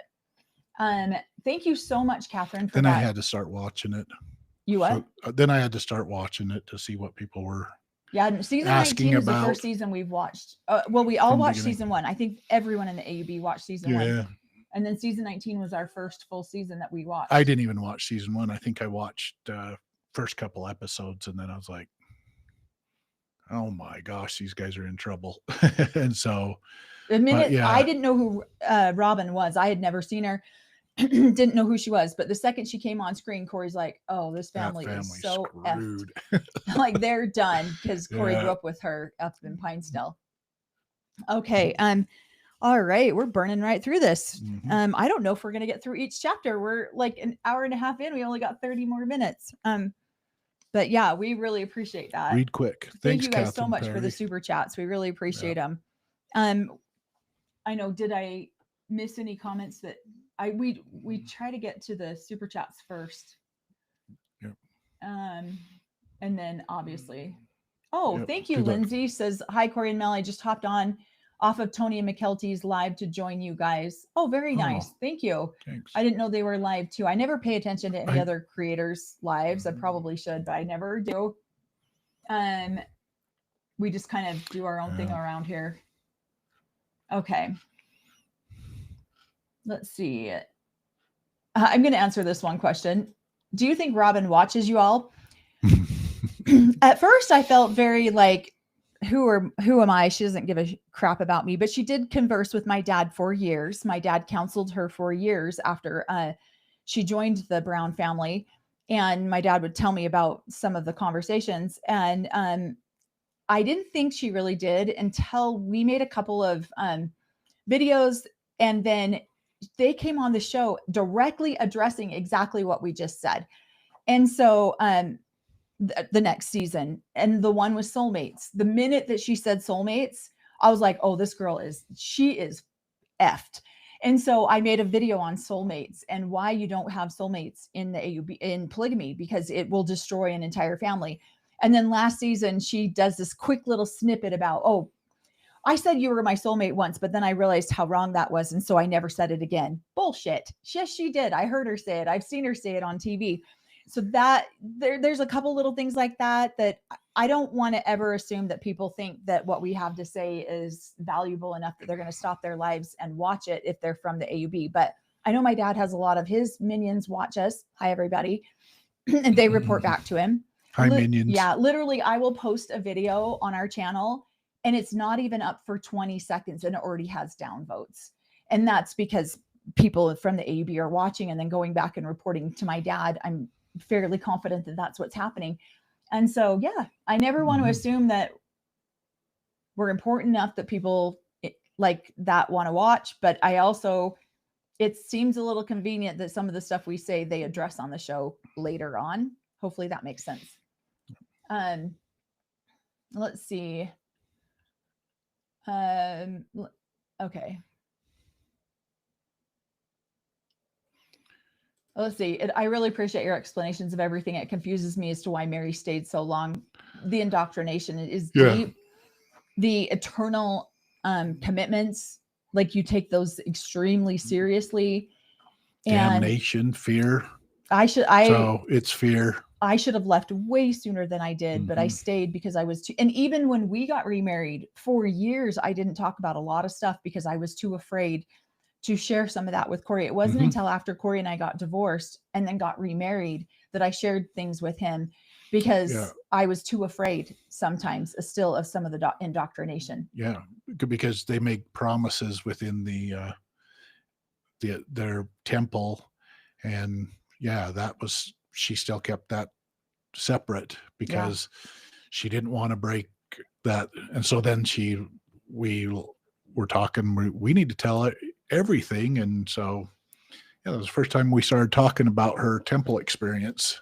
Yes, first time we talked about it. Robin and Cody can't help themselves. Christine spoke of how he had to read the comments. So yeah, I do think that sometimes based on what they've said on the show that they watch sometimes. Hello, Robin.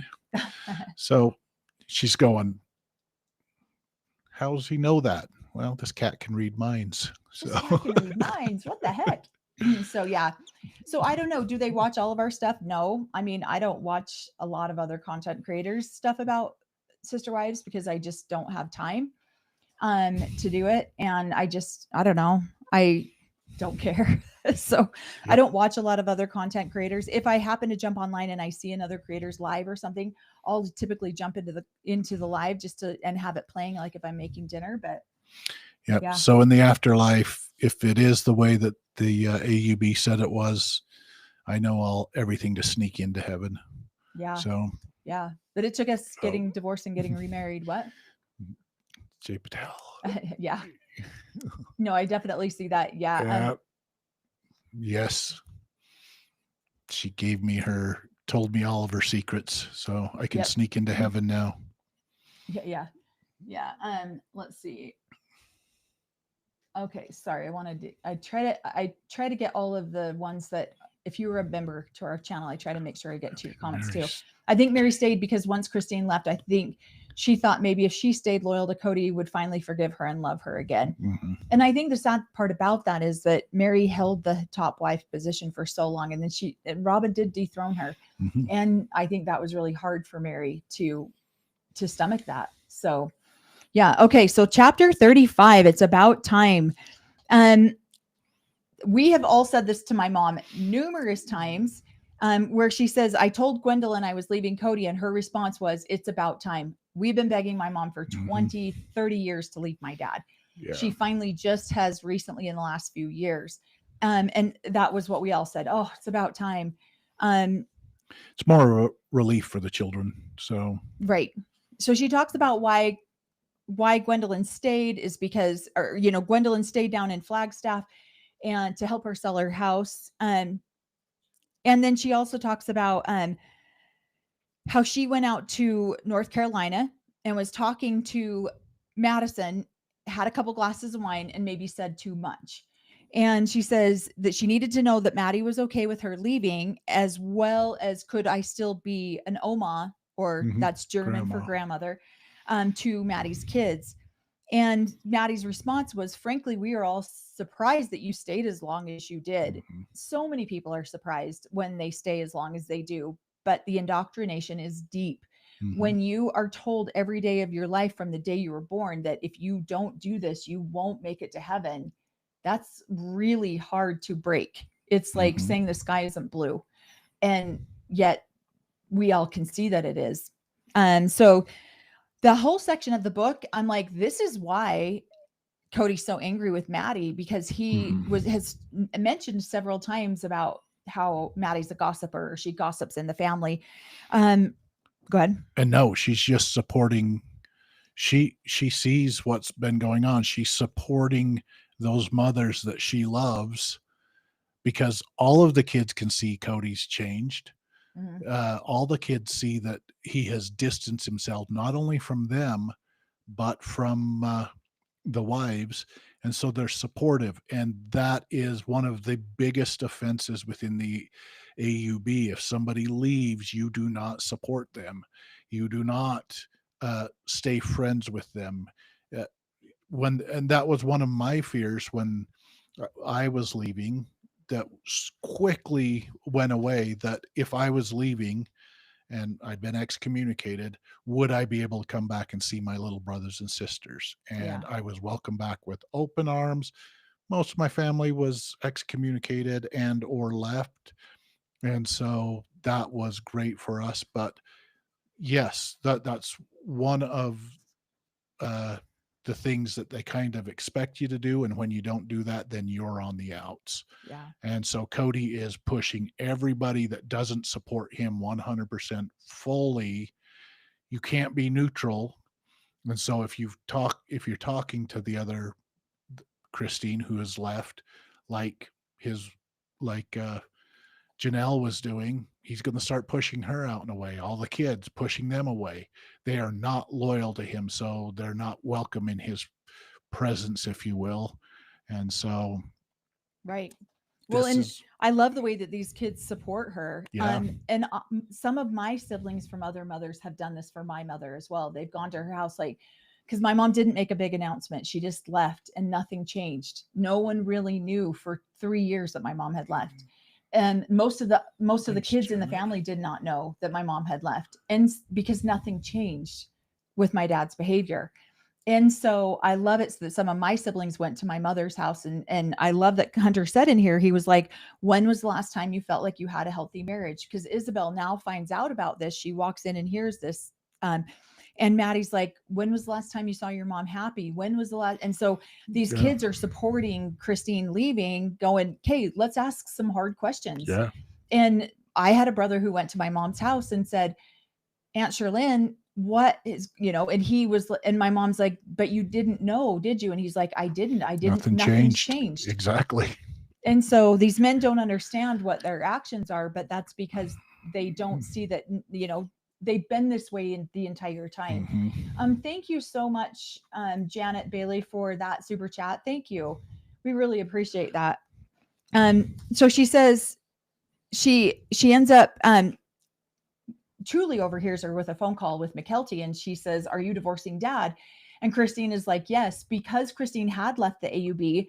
She didn't go in for a release. I didn't go in for a release when I left because I no longer believed in it. And so I didn't really feel like a release was necessary for my end. And so she said she didn't feel like she needed a release because she wasn't legally married to him. What did you say? Nothing. Yeah. Oh, yeah. Let's put this one up there. How many people yelled out what when Melanie just said no one noticed her mother left for 3 years? What the hell? It's been almost 5 years and people are just now finding out. Most people in the AUB had no idea that my parents were separated or that my mom had left my dad, because my mom didn't go out and slander my dad by any means. It really only started to become apparent when my brother passed at the funeral because they didn't sit by each other. And that's when it started to become apparent. Well, and because probably the prophet of the AUB has been touting, or he still considers he needs a full quorum to be the leader. And so he's not going to announce that one of his wives is at odds with him. If anything, he's preaching over the pulpit that they are all in harmony and they need to be more like him and his wonderful group of wives. Yeah. And so he's not going to point out any of his flaws or troubles going on. So if you're a part of the AUB, you're being shown this rosy view of, and the only thing he's saying to people that might be talking to his wife that's leaving him is don't talk to her. And then he's painting a whole different picture. That's now what my dad is out saying to people. You can't be around her. She's full Don't talk to her. Evil don't spirits. Get her opinion. Mm-hmm. This beautiful picture of me as a prophet have 8 wives who are in total harmony with him. Yeah. So that's why this part of the book, I mean, we try to read these sections that we're going to go over that like within a couple hours before we do book club. So it's fresh on our mind. Mm-hmm. This one took us just these 3 chapters, I think took us 3 hours to go through because we pause and talk about everything. And so I love it when Christine is pointing this out. She's telling Truly, she's like, we've been divorced now for 7 months. Your dad moved out of here 7 months ago. Have you noticed anything different? And Truly's like, no.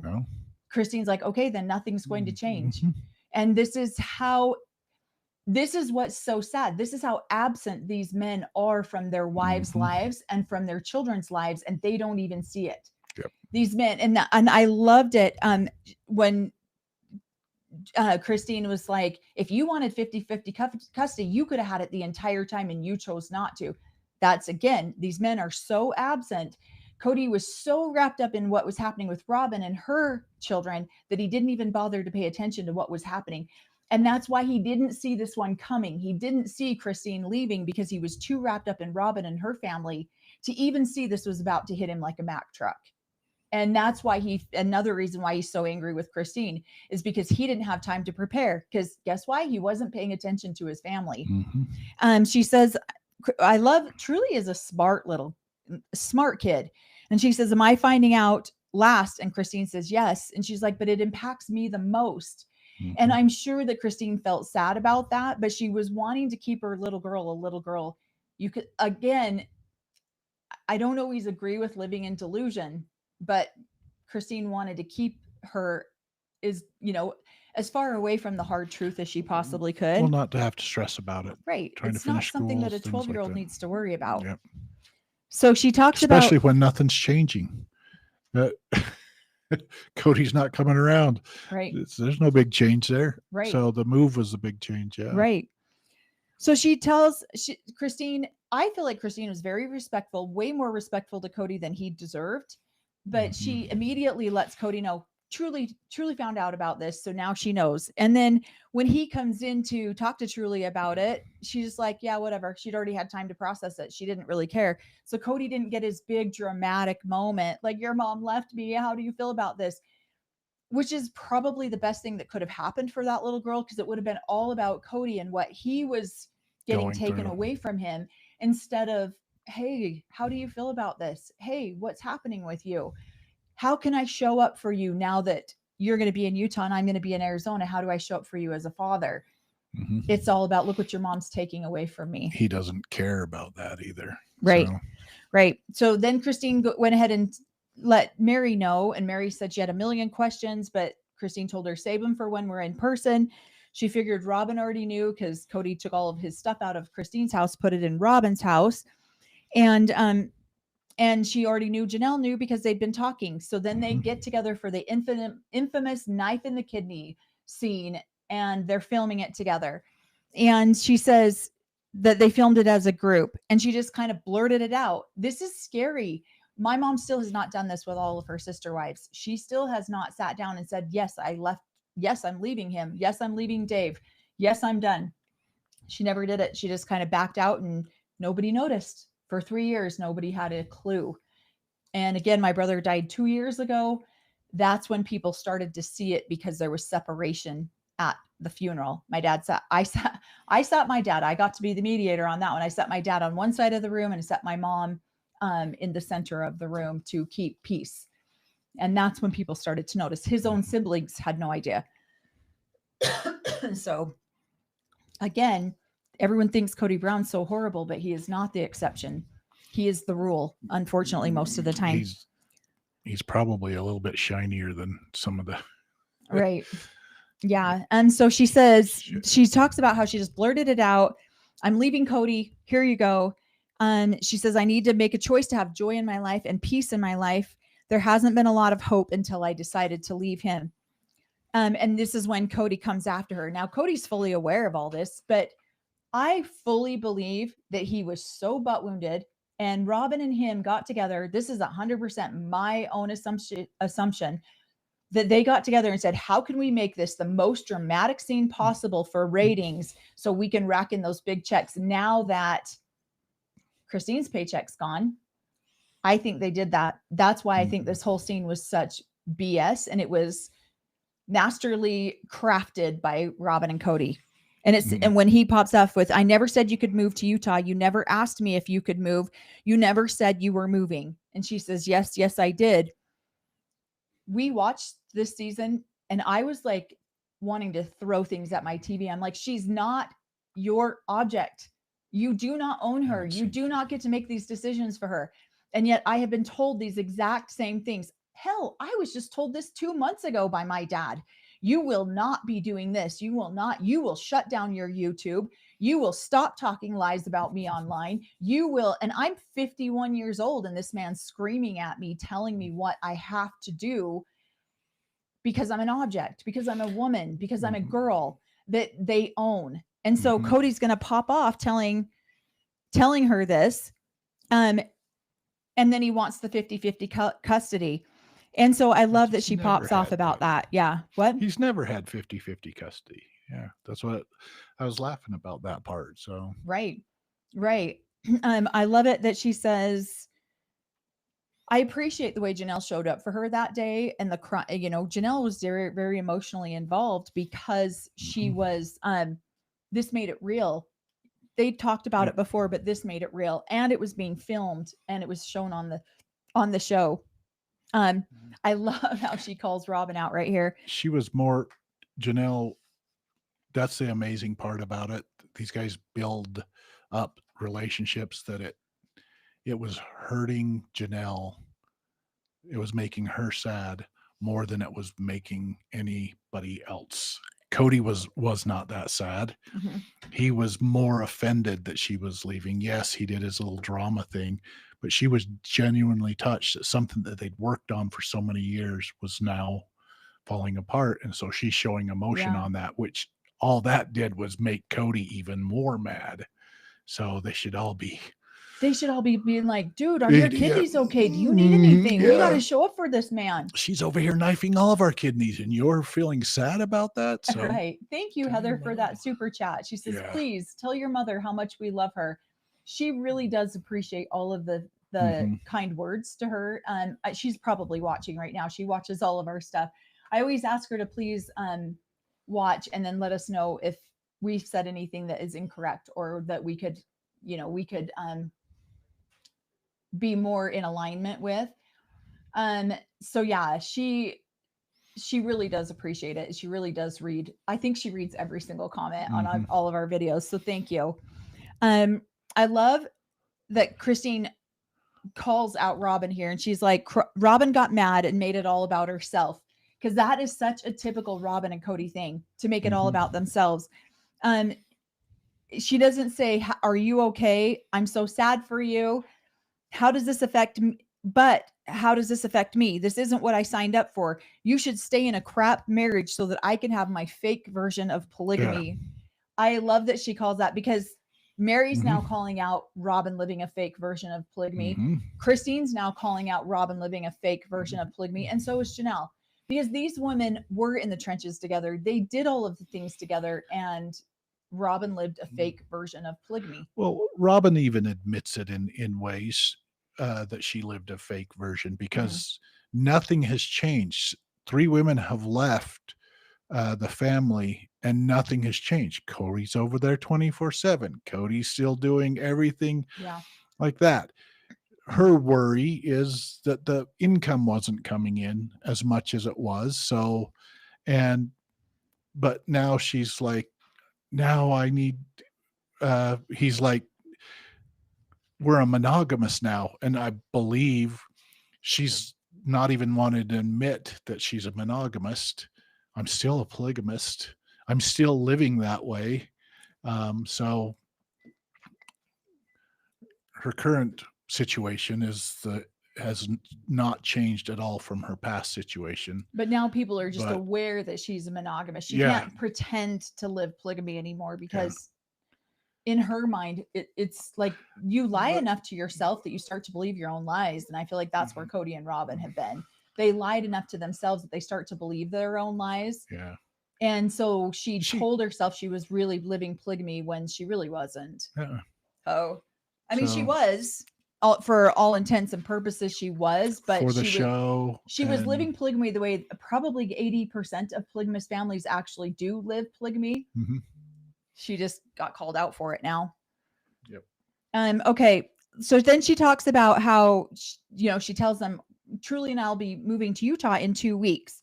She says Cody lost his mind, and this is where his whole infamous, man, the sacrifices I made to love you, knife in the kidney comment, which we all, I mean, hello, could that have been any, like, dude, you are just making it so easy to make fun of you. What are you doing? Well, and you can't even argue with somebody that dramatic. It's just like, all right, let it play out. I'll write a book later about it. So it's genius. Well, and I love it too, because himself Corey's look face stupid. is very, and Christina said this, I can't hide my expressions on camera. I can't hide my face on camera.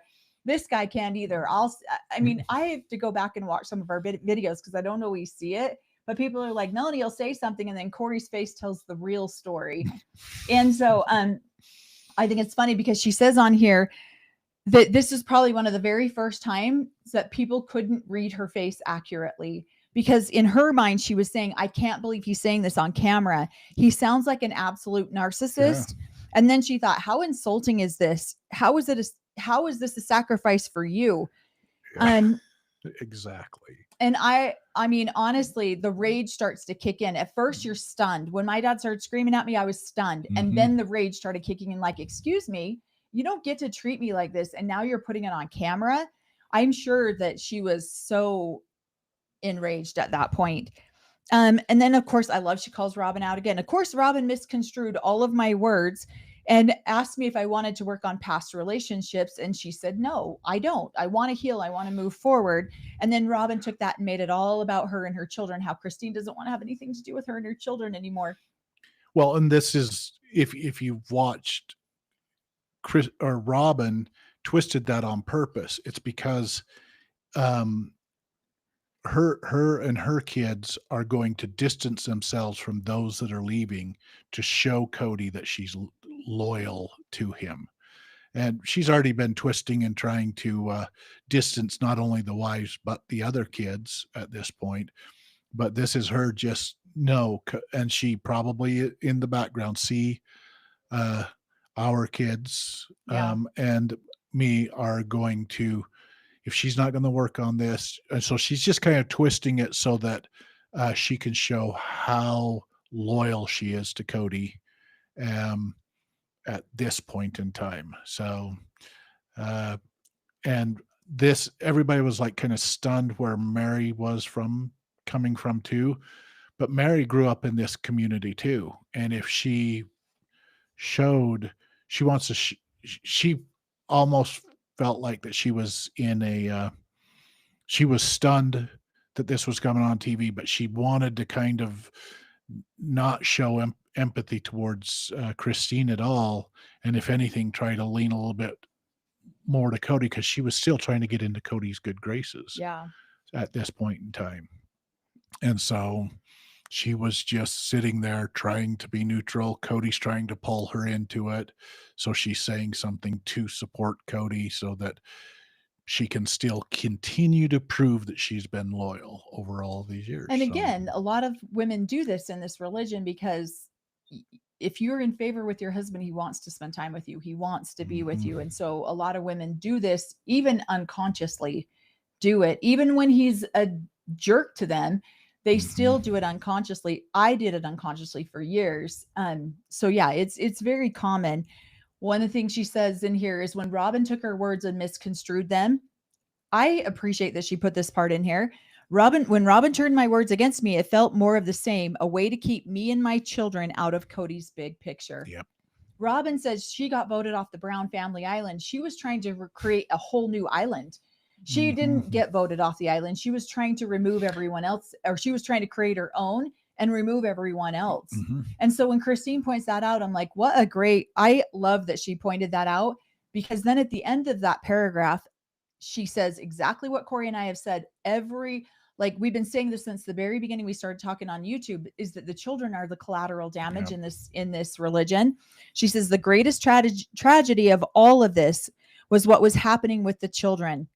She loves Robin's kids. She loves all of the kids, but she was so over Robin that she thought, fine, if that's what she's going to do, then that's what she's going to say. Then it means I won't have a relationship with her children or those kids. And I think that's terrible, but they're her kids and I can't change that. Yep. Again, we have said this from day one. Children are the collateral damage in this religion.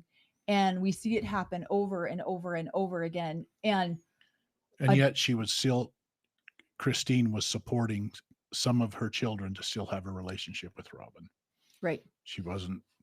So shows who the better person is. So, and it's tragic because these children are caught in this, it's almost like a pinball machine where your emotions are so out of control sometimes because you don't even know that these emotions are about to hit you until all of a sudden you're hit as an adult. And now these little kids are just being bounced around like a little pinballs in this big, huge pinball machine. And they don't know up from down. And they're looking at their mothers like, is that how I'm supposed to be reacting? Is that how I'm supposed to be reacting to this other woman?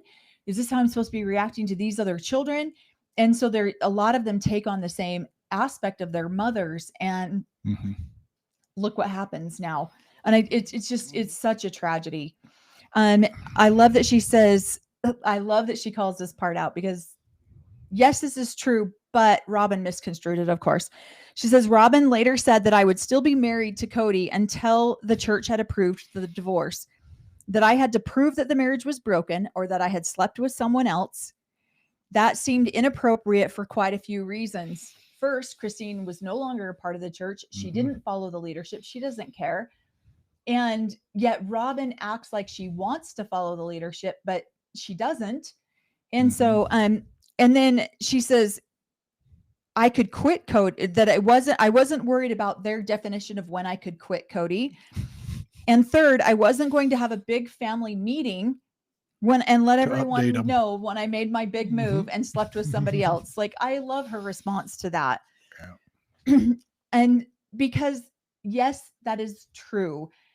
So much of what Robin said, yes, is true. If they all believed in it, but they don't believe in it anymore. So it doesn't matter. And Robin wants to still hold them to the rules and the doctrine or the laws of the AUB, but they don't go to the AUB. They don't live like they don't care about the AUB. So Christine doesn't care. Robin only uses the rules of the AUB when it benefits her and Cody. So that's the only time that they bring up the rules and designations. I'm going to bring this up because it benefits me in my position right now. So, exactly. So when it comes to being equal, being fair, being loving to all, she doesn't quote that stuff. Yeah. And so I think maybe she does. I haven't seen it all, but I think it's funny because she says, yes, it is true. In the AUB, if you have intimate sexual relationships with someone outside of your marriage, then your partner will have to get a release from you. They don't get a choice. Yeah. The priesthood will go to them and say, she's been unfaithful in this marriage. You have to get a release from her. She has to go through a repentance process and a forgiveness process. And if she does that and finds her way back into good graces of the priesthood, then at that point, she could come back into your family. Until then, you're done. You're released. Or if the man does this and steps outside of the relationship, all of the wives are immediately released from him, and they are to no longer have sexual relations with him. If they do, they are considered guilty of the same crime in which he committed. And so so if he commits adultery and these women have intimate relationships with him after, they are guilty of adultery as well. Yeah. So there's a lot of these kind of rules and regulations. And so yes, technically, if Christine had relations outside of the marriage. Well, the only time that would have really mattered is if Christine was looking to marry somebody else within the AUB. And I don't think she had any desire to do that again. Right. So I love this question. Do wives cheat on their husbands in that culture? Absolutely. And some of them have been on Sister Wives. Not the main characters of Sister Wives, but some of them have been on Sister Wives. And yes, they have cheated on their husbands with other members of the AUB or even outside of the AUB. Yep. And they have been divorced and left the AUB. Some of them have repented and tried to get back into the AUB. Corey's dad. So yeah. He did. He was caught doing things they shouldn't have been doing. But they're asking, do women do that? Yeah. Yeah. Well, that's what I just said. Yes, some of these women have been on Sister Wives as guest appearances on Sister Wives. Yeah. They have been on the show. They're friends with the Sister Wives that are currently there. And yes, they have been on there. And it does happen. I've seen it happen a lot. You say cheat, though, but it's more like moving up in the ranks, right? You're just moving up the rank of it's sampling. It's moving up. It's only cheating if you do that with somebody of lower rank within the AUB. If you do it somebody in the council member or stuff like that, they don't cheat. They just move up. So I mean, and hello, I love that Christine threw that out there. We all saw Robin and Cody's engagement photos. How close did they get before they were married? This hypocrite's teaching me about getting a release. And so and so I think twofold. I love that Mary went and got a release because it was like, F you, Cody. Look, here's an actual spiritual release. And I love that Christine didn't, because it's like, F you, Cody. I don't give a shit about your rules. I don't have to do that. Yep. So both of them were, okay. Thank you, Rosa. I feel like we try to iterate this all the time. The AUB rules only matter as long as someone feels like the AUB has authority. Once someone takes back their own power, they lose all influence. Thank you for saying it that way, because I know when we're on the live, sometimes I don't articulate my words, but that is perfect. It only you only get your planet if you believe in it. You only lose your planet if you believe in it. You only the rules only apply if you let them. Yeah. And so that just tells you how far Christine has gained her power. She's not only lost her faith in Cody and it's not even lost. She's educated herself enough that she doesn't even believe in the dogmas that we were trained so well in. Everything has changed. She doesn't need permission from another leader, or she's the only one that needs to give herself permission to leave. Right. So see ya, buddy. Right. There's nothing legal binding us. So adios. Yeah. Peace out. Well, so when I left, I did not seek a release because I didn't care. I didn't believe that they had any authority over me. We've told this story before. But then when Corey and I started dating after I had left it, we actually got to know each other after we both left the AUB. We didn't really know each other in the AUB. And so after that, when Corey and I got together, Corey's like, you have to go get a release or your father will never accept me as your husband. And so I ended up demanding from the prophet, which was Owen Allred at the time, that he give me a release. And so I ended up going in and getting one, but it was well after it probably didn't need it at that point. And so I ended up doing it so that my dad would accept Corey, and he still didn't accept Corey. Didn't accept Corey for it's only been, we've been together almost 26 years now, and my dad did not start accepting Corey until about 10 years ago. So yeah, when we got divorced, all of a sudden Corey was a good guy and my dad wanted him around. So I love how she says at the end of this chapter, she says, our divorce was strictly between us and it was built on years worth of problems. But Robin, expecting so much attention for herself and her children to the detriment of the other wives and the family, in combination with COVID, exposed our family problems. Would we have made it if Robin hadn't come into the family? I don't know. And I don't know if our family ever staying together was the best thing. So I love how she points out both sides of that. She didn't know if the family would have stayed together. They probably wouldn't. Like I said, I think they would have. They would have just been more miserable, and it would have taken a lot more years for the family to finally break apart. I'm sure there's cheating within the AUB, but I feel like a lot of the women are just like Christine. They've left. They're done.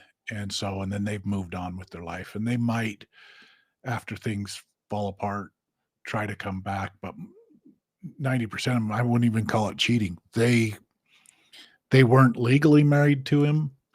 They chose in their mind they were gone because Cody and Robin believe that Mary cheated on him, probably. You know what I mean? So not Mary, Christine. They probably believed that Mary cheated on Cody by just talking to getting catfish. So to be honest with you, that's their mentality on it, where I feel like a lot of times these women are just like, no, I'm done with this relationship, and they leave. And so I wouldn't even say it's cheating. They have chosen to leave a make-believe marriage, right, and move on with their lives, and now they're being accused of and if they come back, it's like, oh my goodness, you cheated, and it comes out like that to try to shame them. So Right. So no, not very many women cheat. They just leave. yeah, So because they and don't find a care. new They hit a point husband. where they Yep. just don't care. Somebody wants to know what your sign says back there again. Oh, so I can't even remember. I know they can't see my tears because she cries a lot and the tears never come out, and so neither does her skeleton. But she was just sad. She is truly sad. She's just sad that Christine and her paycheck left. Because when Christine left, she took a paycheck, and that sucks for her. Right. And then that Christine pointed out that she is she can't live her fake version of polygamy. So I know. I love that fake version of. Okay, we'll go back to this. Says, "Why I realized he's so selfish. I think the knife and the kidney comment showed how fake he was. He thought it would count as a sacrifice to white knuckle through a relationship he no longer wanted. That's exactly what it was. So thank you for pointing it out like that, because that is I feel like that's exactly, he thought it backfired on him. That comment backfired on him hard. I know I'm having a hard time like getting to these comments because I didn't slow them down. Okay, sadly, I think that ultimately Cody and Robin's house is going to be empty, and the only voices are going to be theirs echoing off the walls as their own children walk away. Yeah, because I'm sorry, children, I mean, that there's, what is it, 20 seasons now of actually what went on.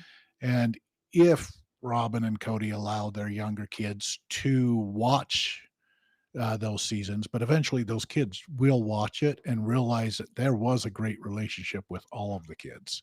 Right. And there was a friendship, and they'll, unless they're totally indoctrinated, but I don't think they had, she might have indoctrinated the kids enough, but eventually those kids will kind of wake up of, wait a minute, I used to have a good relationship. I remember those good times.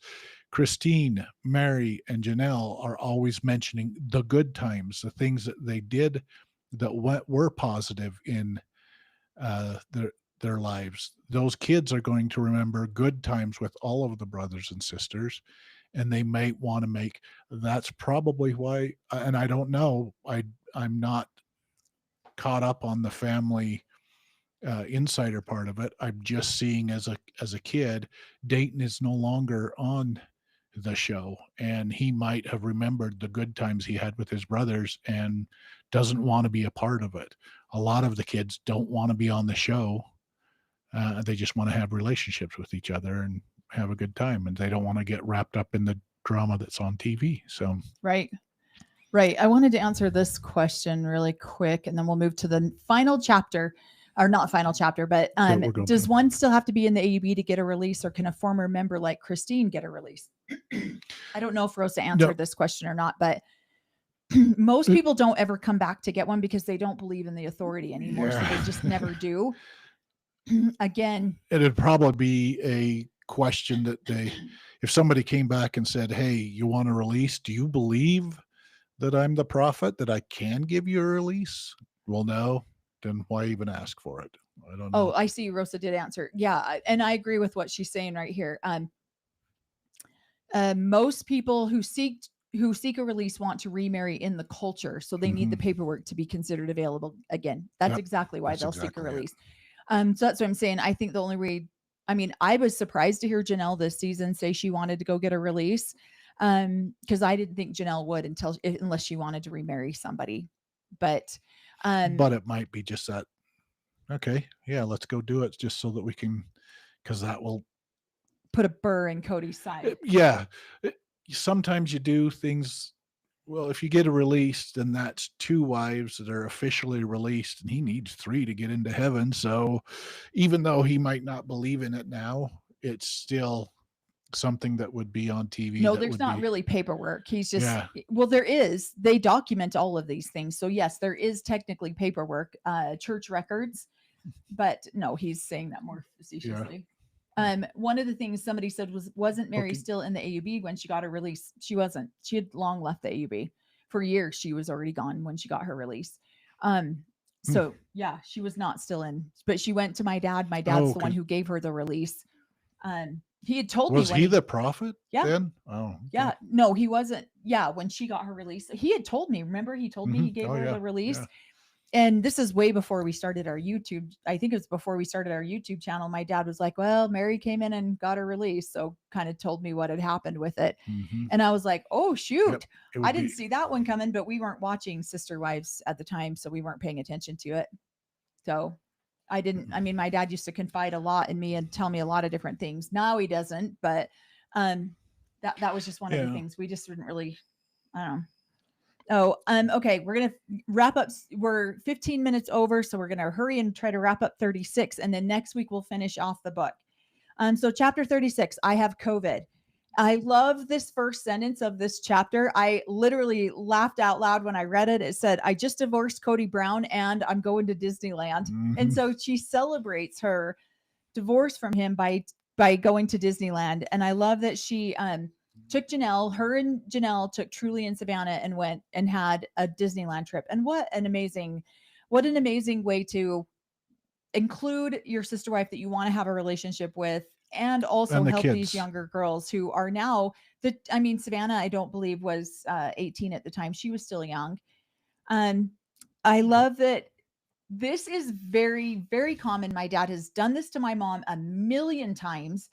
And Cody calls Janelle and says, I have COVID. Please come home. Bring me medicine. Bring me whatever. And Christine is like, you're my courier wife. Yeah. You're my courier wife. Yeah. Christine is like, there's Instacart, buddy. Figure it out. And Janelle's like, I feel guilt. I should go home. My mom has felt guilt and done this bullshit for my dad for years because my mom's always been a healer. She's very nurturing and healing. Janelle is very nurturing and healing. Not on camera, but she is normally. And I feel like she's very nurturing, very, I would say that she's very attentive to details too. And so I love it when she's like, COVID hit Cody emotionally and he was severely depressed.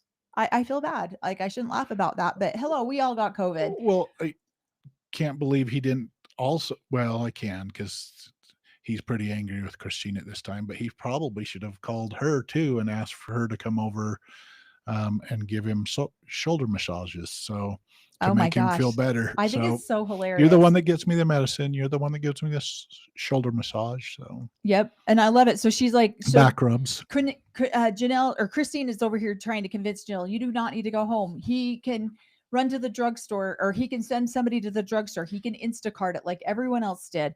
And then of course, this is the infamous conversation, which broke our hearts when we watched this, that Cody had with Gabe, where he called him and is like, I need medicine because it's all about me, and doesn't remember that it's Gabe's birthday. But she does give him kudos in here that he then remembered and called. And then called Gabe back. So she even points out with, okay, this looked really bad on camera, but he did try to make amends, where Cody would never do that. He's not going to give Christine one ounce of credit or courtesy. So yeah. And so she talks about how that once she was no longer a sister wife, her and Janelle, their relationship changed because there wasn't the strain of having a sister. There wasn't the wondering part. Why does Janelle and Cody's relationship work and mine doesn't? There's not this back and forth questioning. And so she says that she had been heartbroken for so many years that by the time she left Cody, she'd already processed through a ton of the grief. We didn't get to see that on television, however. So I know a lot of people felt like she moved on really quickly with David because we didn't get to see the heartbreak and we did only to an extent. Yeah. We didn't get to see the deep, deep heartbreak. Because she was still gaslighting herself and not wanting to bring that up for everybody to see. But you could tell when she was going through the heartache part. So right. So, and I felt like when I got divorced, same thing. I had already grieved so much for so long that by the time I was done, I was just done. I was like, I don't need to play with this anymore. And so Corey and I got married shortly thereafter because I'd already grieved the relationship. So I fully understand why Christine is feeling this way. Then she talks about McKelty helping him find a home to live and how she didn't want to hang up her old family photos because it felt disingenuous. And I agree. I agree that that's got to be hard. I didn't have any family photos with my ex-husband, so I didn't have to worry about that. We never took family photos. He let me know all the time that he was not happy with me, so he didn't want to be in photos with me. So therefore, we didn't have any. So we take a lot of family photos. We do have a lot of family photos. I do. I appreciate that. And because I'm happy to be seen with her. Yeah, thanks, love. And she's happy to see me. I know. I do like that too. So she talks about when they moved to Utah, she would stop everything for her children. We do the same thing. Mm-hmm. We have made our children a priority because we know what it feels like to not be a priority. Exactly. And they have really struggled. I won't lie. When we started our YouTube and we're filming and they can't get a hold of us, it's like, what is happening? Why can't my parents, why can't we do this? And so she says, because they no longer had a father or a part-time father or a perceived father. So she tried to show up really big. Mm-hmm. And yeah, our kids have really struggled, especially when we do these lives. 3 whole hours, our kids can't get a hold of us. The world has now ended in their eyes. Well, and what she was trying to show up extra to kind of replace the father that had already disappeared for right. 10 That was years. already gone. Yeah, already gone. So she talks about how she didn't realize she was already doing. Well, I think she is realizing, or did realize. She's seeing it now. She's been doing this for a lot longer than she realized. That right. She's been showing up as both the mother and the father. So all of the Janelle and her have been showing up as a strength for the family, and Mary, because Cody has been absent since he found his soulmate. So very true. Yeah. So she talks about how she moved to Utah, but then she had to go back to Arizona to film because they hadn't really even made the announcement yet, and how hard that was to go back and live in that past life. But she couldn't just leave the show because she wanted to show viewers what it looked like to be happy, what it looked like to go through this process and be happy. She talks about trying to provide some level of normalcy for Truly and going back there. But her physical body, every time she'd start to go back to Arizona, it was hard on her physically. She felt it. Let's see. Then she also talks about when she was slowly just moving stuff to Salt Lake because the house hadn't closed yet. She talks about the whole episode where Cody and her are managing. He comes in and tries to manage her move with the whole snowblower, which was what we saw. Again, oh hell, here they are separated. She lives in a whole different state and he still thinks he has control over her. He still thinks he has ownership of her, and he still thinks he will dictate to her what she will and won't do. I love when she stood up for herself. It's like he hasn't even watched their own show, because all the other moves, the wives are in there putting everything together. Yeah, he's helping out here or there, but all of a sudden this time he's like, no, I'm going to be in charge. And she's like, well, you haven't seen the last episodes where usually we're the ones packing everything up. We just need your muscles to put it in the middle and then go on your way. So right. This is for filming, buddy. Yep. You're the one who still wants the show. Yep. You're the one who wants the dramatics. Get your ass in there and move out my snowblower now. And so she said he starts making fun of her and saying things like, who's big and strong now? So she was angry that he did this right in front of the daughter, in front of Truly. And I agree. My ex-husband still to this day I don't think he tries to control me as much as he used to, but 10 years out of our divorce, he still was making demands or still thinking that he can tell me what to do because he owns me.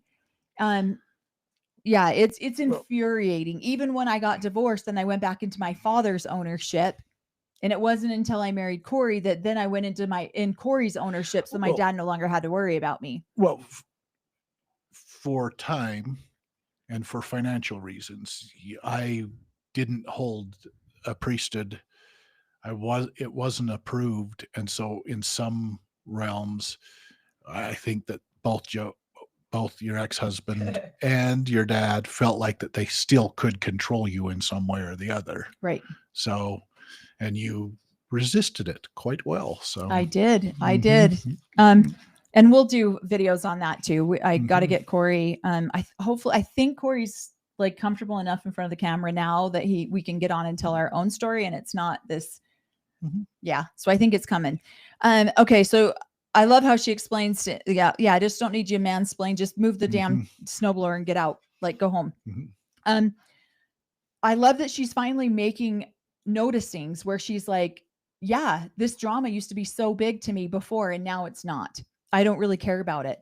And then she realized during that year or truly realized during that year, that she had only seen Cody 5 times in the entire year. This is very common for polygamous children to not see their father for years at a time. It's very common. Again, I saw my dad recently, but that's the first time I've seen him in over a year. The last time I saw him before that was at my grandmother's funeral. So I saw him at 2 funerals, a year apart. So this is very, very common. It's a little more when you're a kid, I would say. And that's just because we all lived in the same house. Right. He hasn't lived in the same house. So I really don't know how you're more of the expert of when people are living in separate houses. So. Yeah. I would go months and months without seeing my dad. I saw my dad a lot more because we all lived in the same house daily. Yeah. So she just talks about how Truly is just done. She doesn't need to go see her dad. She doesn't need to, she feels like she doesn't need to do it. She went and spent the night with Robin at Robin's house 1 or 2 times and felt unsafe and didn't feel like she belonged there. And so then that's a big word right there. She doesn't feel like she belongs. And that's not only on Cody, that's on the most righteous sister wife who does everything perfect. Yeah. So she definitely makes her feel uncomfortable. Well, and it's sad too, because then she's like, I'm not going to go see dad. He only wants to see his children, which is R and Sully R and Solomon. And a 12-year-old, she's identifying this and she's already tracking it. Kids are brilliant on seeing stuff that adults don't always see. And good for Christine for making it safe enough for Truly to verbalize this, because most kids don't verbalize it. They just eat it down and they stuff it, and then their emotions come out later as physical trauma. Yeah. She also talks about, we're going to bust through this because we are really on a long live now. So she just talks about how Cody's COVID had caused great emotional distress, which we all saw. We all had a good chuckle at. Poor, the whole world laughed at Cody's pain. We're all heartless and cold. And so she starts to chuckle a little bit, and Cody's like, it's okay, you're mean like that, and calls her mean. And she's sitting there. She has this epiphany. It's so nice not to be married to you. He kept talking about himself, and I just shut down. I didn't even care. I don't need to be here. This is the dumbest thing ever. There's nothing I can say that is going to make this conversation any better, because he's already wounded. Right. So she talks about Janelle being one of the most loyal persons. So it made sense that Janelle stayed with him. She was pragmatic, and she realized that their money was all tied together. She had faith in that eternal bond as well. But nobody knew about, Christine's already said her goodbyes, but she has to be there for filming. Nobody knew about Janelle and Cody at this point, and the serious FU fight that they had. It wasn't until later that episode aired, and Janelle said, we're over. She later told Christine that she didn't feel like she needed to even tell Cody that it was over. I loved the episode where they were sitting at the Italian restaurant. And he's like, what about us? You skipped to the end. What about us? And she's like, oh, honey, we don't even exist in the same universe anymore. These women have never talked down to this man like this. And so I love that Christine is documenting this in a book. She also says that she learned so much her first year away from the family, because she's finally able to grow and become a person. Are you seeing something? Well, no, isn't it interesting that Janelle, nobody knows about the argument that she had. She's not going and telling the other sister wives, trying to twist something in her way. Nobody knows about Christine and some of the things that she has done. The only one that seems to be in the know, because Cody and Robin are always trying to twist it to make them look good, is when Robin's in the middle of something. And now that all of these all the women have left and they're running their own lives, that now Cody and Robin get to only see what's going on. You know what I mean? And they're trying to paint their and again, the wives, they got a new home. Yeah, I saw it on the thing. who cares? Right. Oh, we So, saw that on social media. We don't even who care. cares? Okay. Yeah. So she just talks about how things were so much different in her own home and that she was finally able to have her kids do exactly what they wanted to do. She appreciated watching McKelty and Maddie and how they raised their kids. They didn't need a committee to decide how they were going to raise their children. And she also talks about how things changed so dramatically when Robin came into the family. They got rid of their weekend get-togethers. But now she was able to start bringing back a lot of these types of traditions. I love the way she said she started to celebrate Easter again because it was rebirth, new life, spring, and she loved chocolate bunnies. Yep. So that is the end of chapter 36. And she's basically leaving, I felt like leaving behind some of the hurtful things or something went on, but taking the really stuff that her kids appreciated and loved and carrying on with those. So. Yeah. And so I love that. I think this is just such a great book. Yep. I love how she did it. I saw somebody say, would you consider asking Christine on here? I've had so many people, my mom's begging me to email her and talk to her about it. I don't know if because we've never interviewed somebody before, I don't know if we will get to that point where we would reach out. I very well could. I don't know. We haven't done it yet. But I've had people ask me that all the time. So it's on our mind. We'll think about it. But yeah. So let me know what you guys think. Thank you guys for being so great in the chat tonight. The chat was amazing. Let me see. Was there any questions you wanted to? Oh, sorry. I started listening to the book again. So. Don't apologize. It's awesome. I think this is a great chat. I wanted it. We've just already gone so far over. Let's see. What do you ask? What do you just I find it interesting that this season, all of a sudden, something's going on that we're not privy to, because now Cody and I think Robin are making a big deal about a room for Truly. And so maybe it is the book coming out. Maybe it is something where she's like, yeah, Cody has hardly seen her. And so now they're wanting to try to paint a bigger picture. Like, you know what? I have yet to see, I've seen Truly with her mom in the last 2 seasons. But have we seen Cody and Robin and Truly in any videos? No. And so, so they got to talk about that this room's for Truly, when really, is it? Or are we just talking about that? So yeah, the invisible one, does she even want to come hang out there anymore? Right. Is she going to feel comfortable with Robin? I doubt it. Right. So yeah. And honestly, yeah, we did see that Christine was on growing up in Polygamy with Sam and Melissa, which we adore Sam and Melissa. And yeah, I know my mom was on a call or something with Christine not too long ago. So I mean, there are connections. I know we could probably reach out. I don't know. I mean, maybe we will. We'll think about it. But yeah, we'd love to have her on if she watched this and wanted to be on. I'd love to ask deep questions. Yeah, so loved it. Yeah. We just don't know enough about the show that we would be able to ask her, like maybe the questions that people would want us to ask her. So yeah, because we haven't watched the show, a lot of it. So we are on season 4. We're on episode 4. We just dropped season 4, episode 3. Our thoughts on that one. That one was just that one frustrated. Like every episode, it's obnoxious. You're seeing the patterns. And so season 4, episode 3, we see where Robin, I mean, she spells it right out in that episode why she never takes accountability for anything that she does, is because her position is it blame feet of her mother. She's learning things. Yeah. So let us know what you guys think in the comments. Thank you guys for being so patient. We went 30 minutes over what I was trying to keep these around 2 hours. We'll finish the rest of the book next Tuesday, same time, same channel, 5 p.m. Mountain Standard Time, and we'll go over the rest of the book then. You can email us if you have any questions. Again, if you want to follow us on any of our other social media, all of our links will be in the description.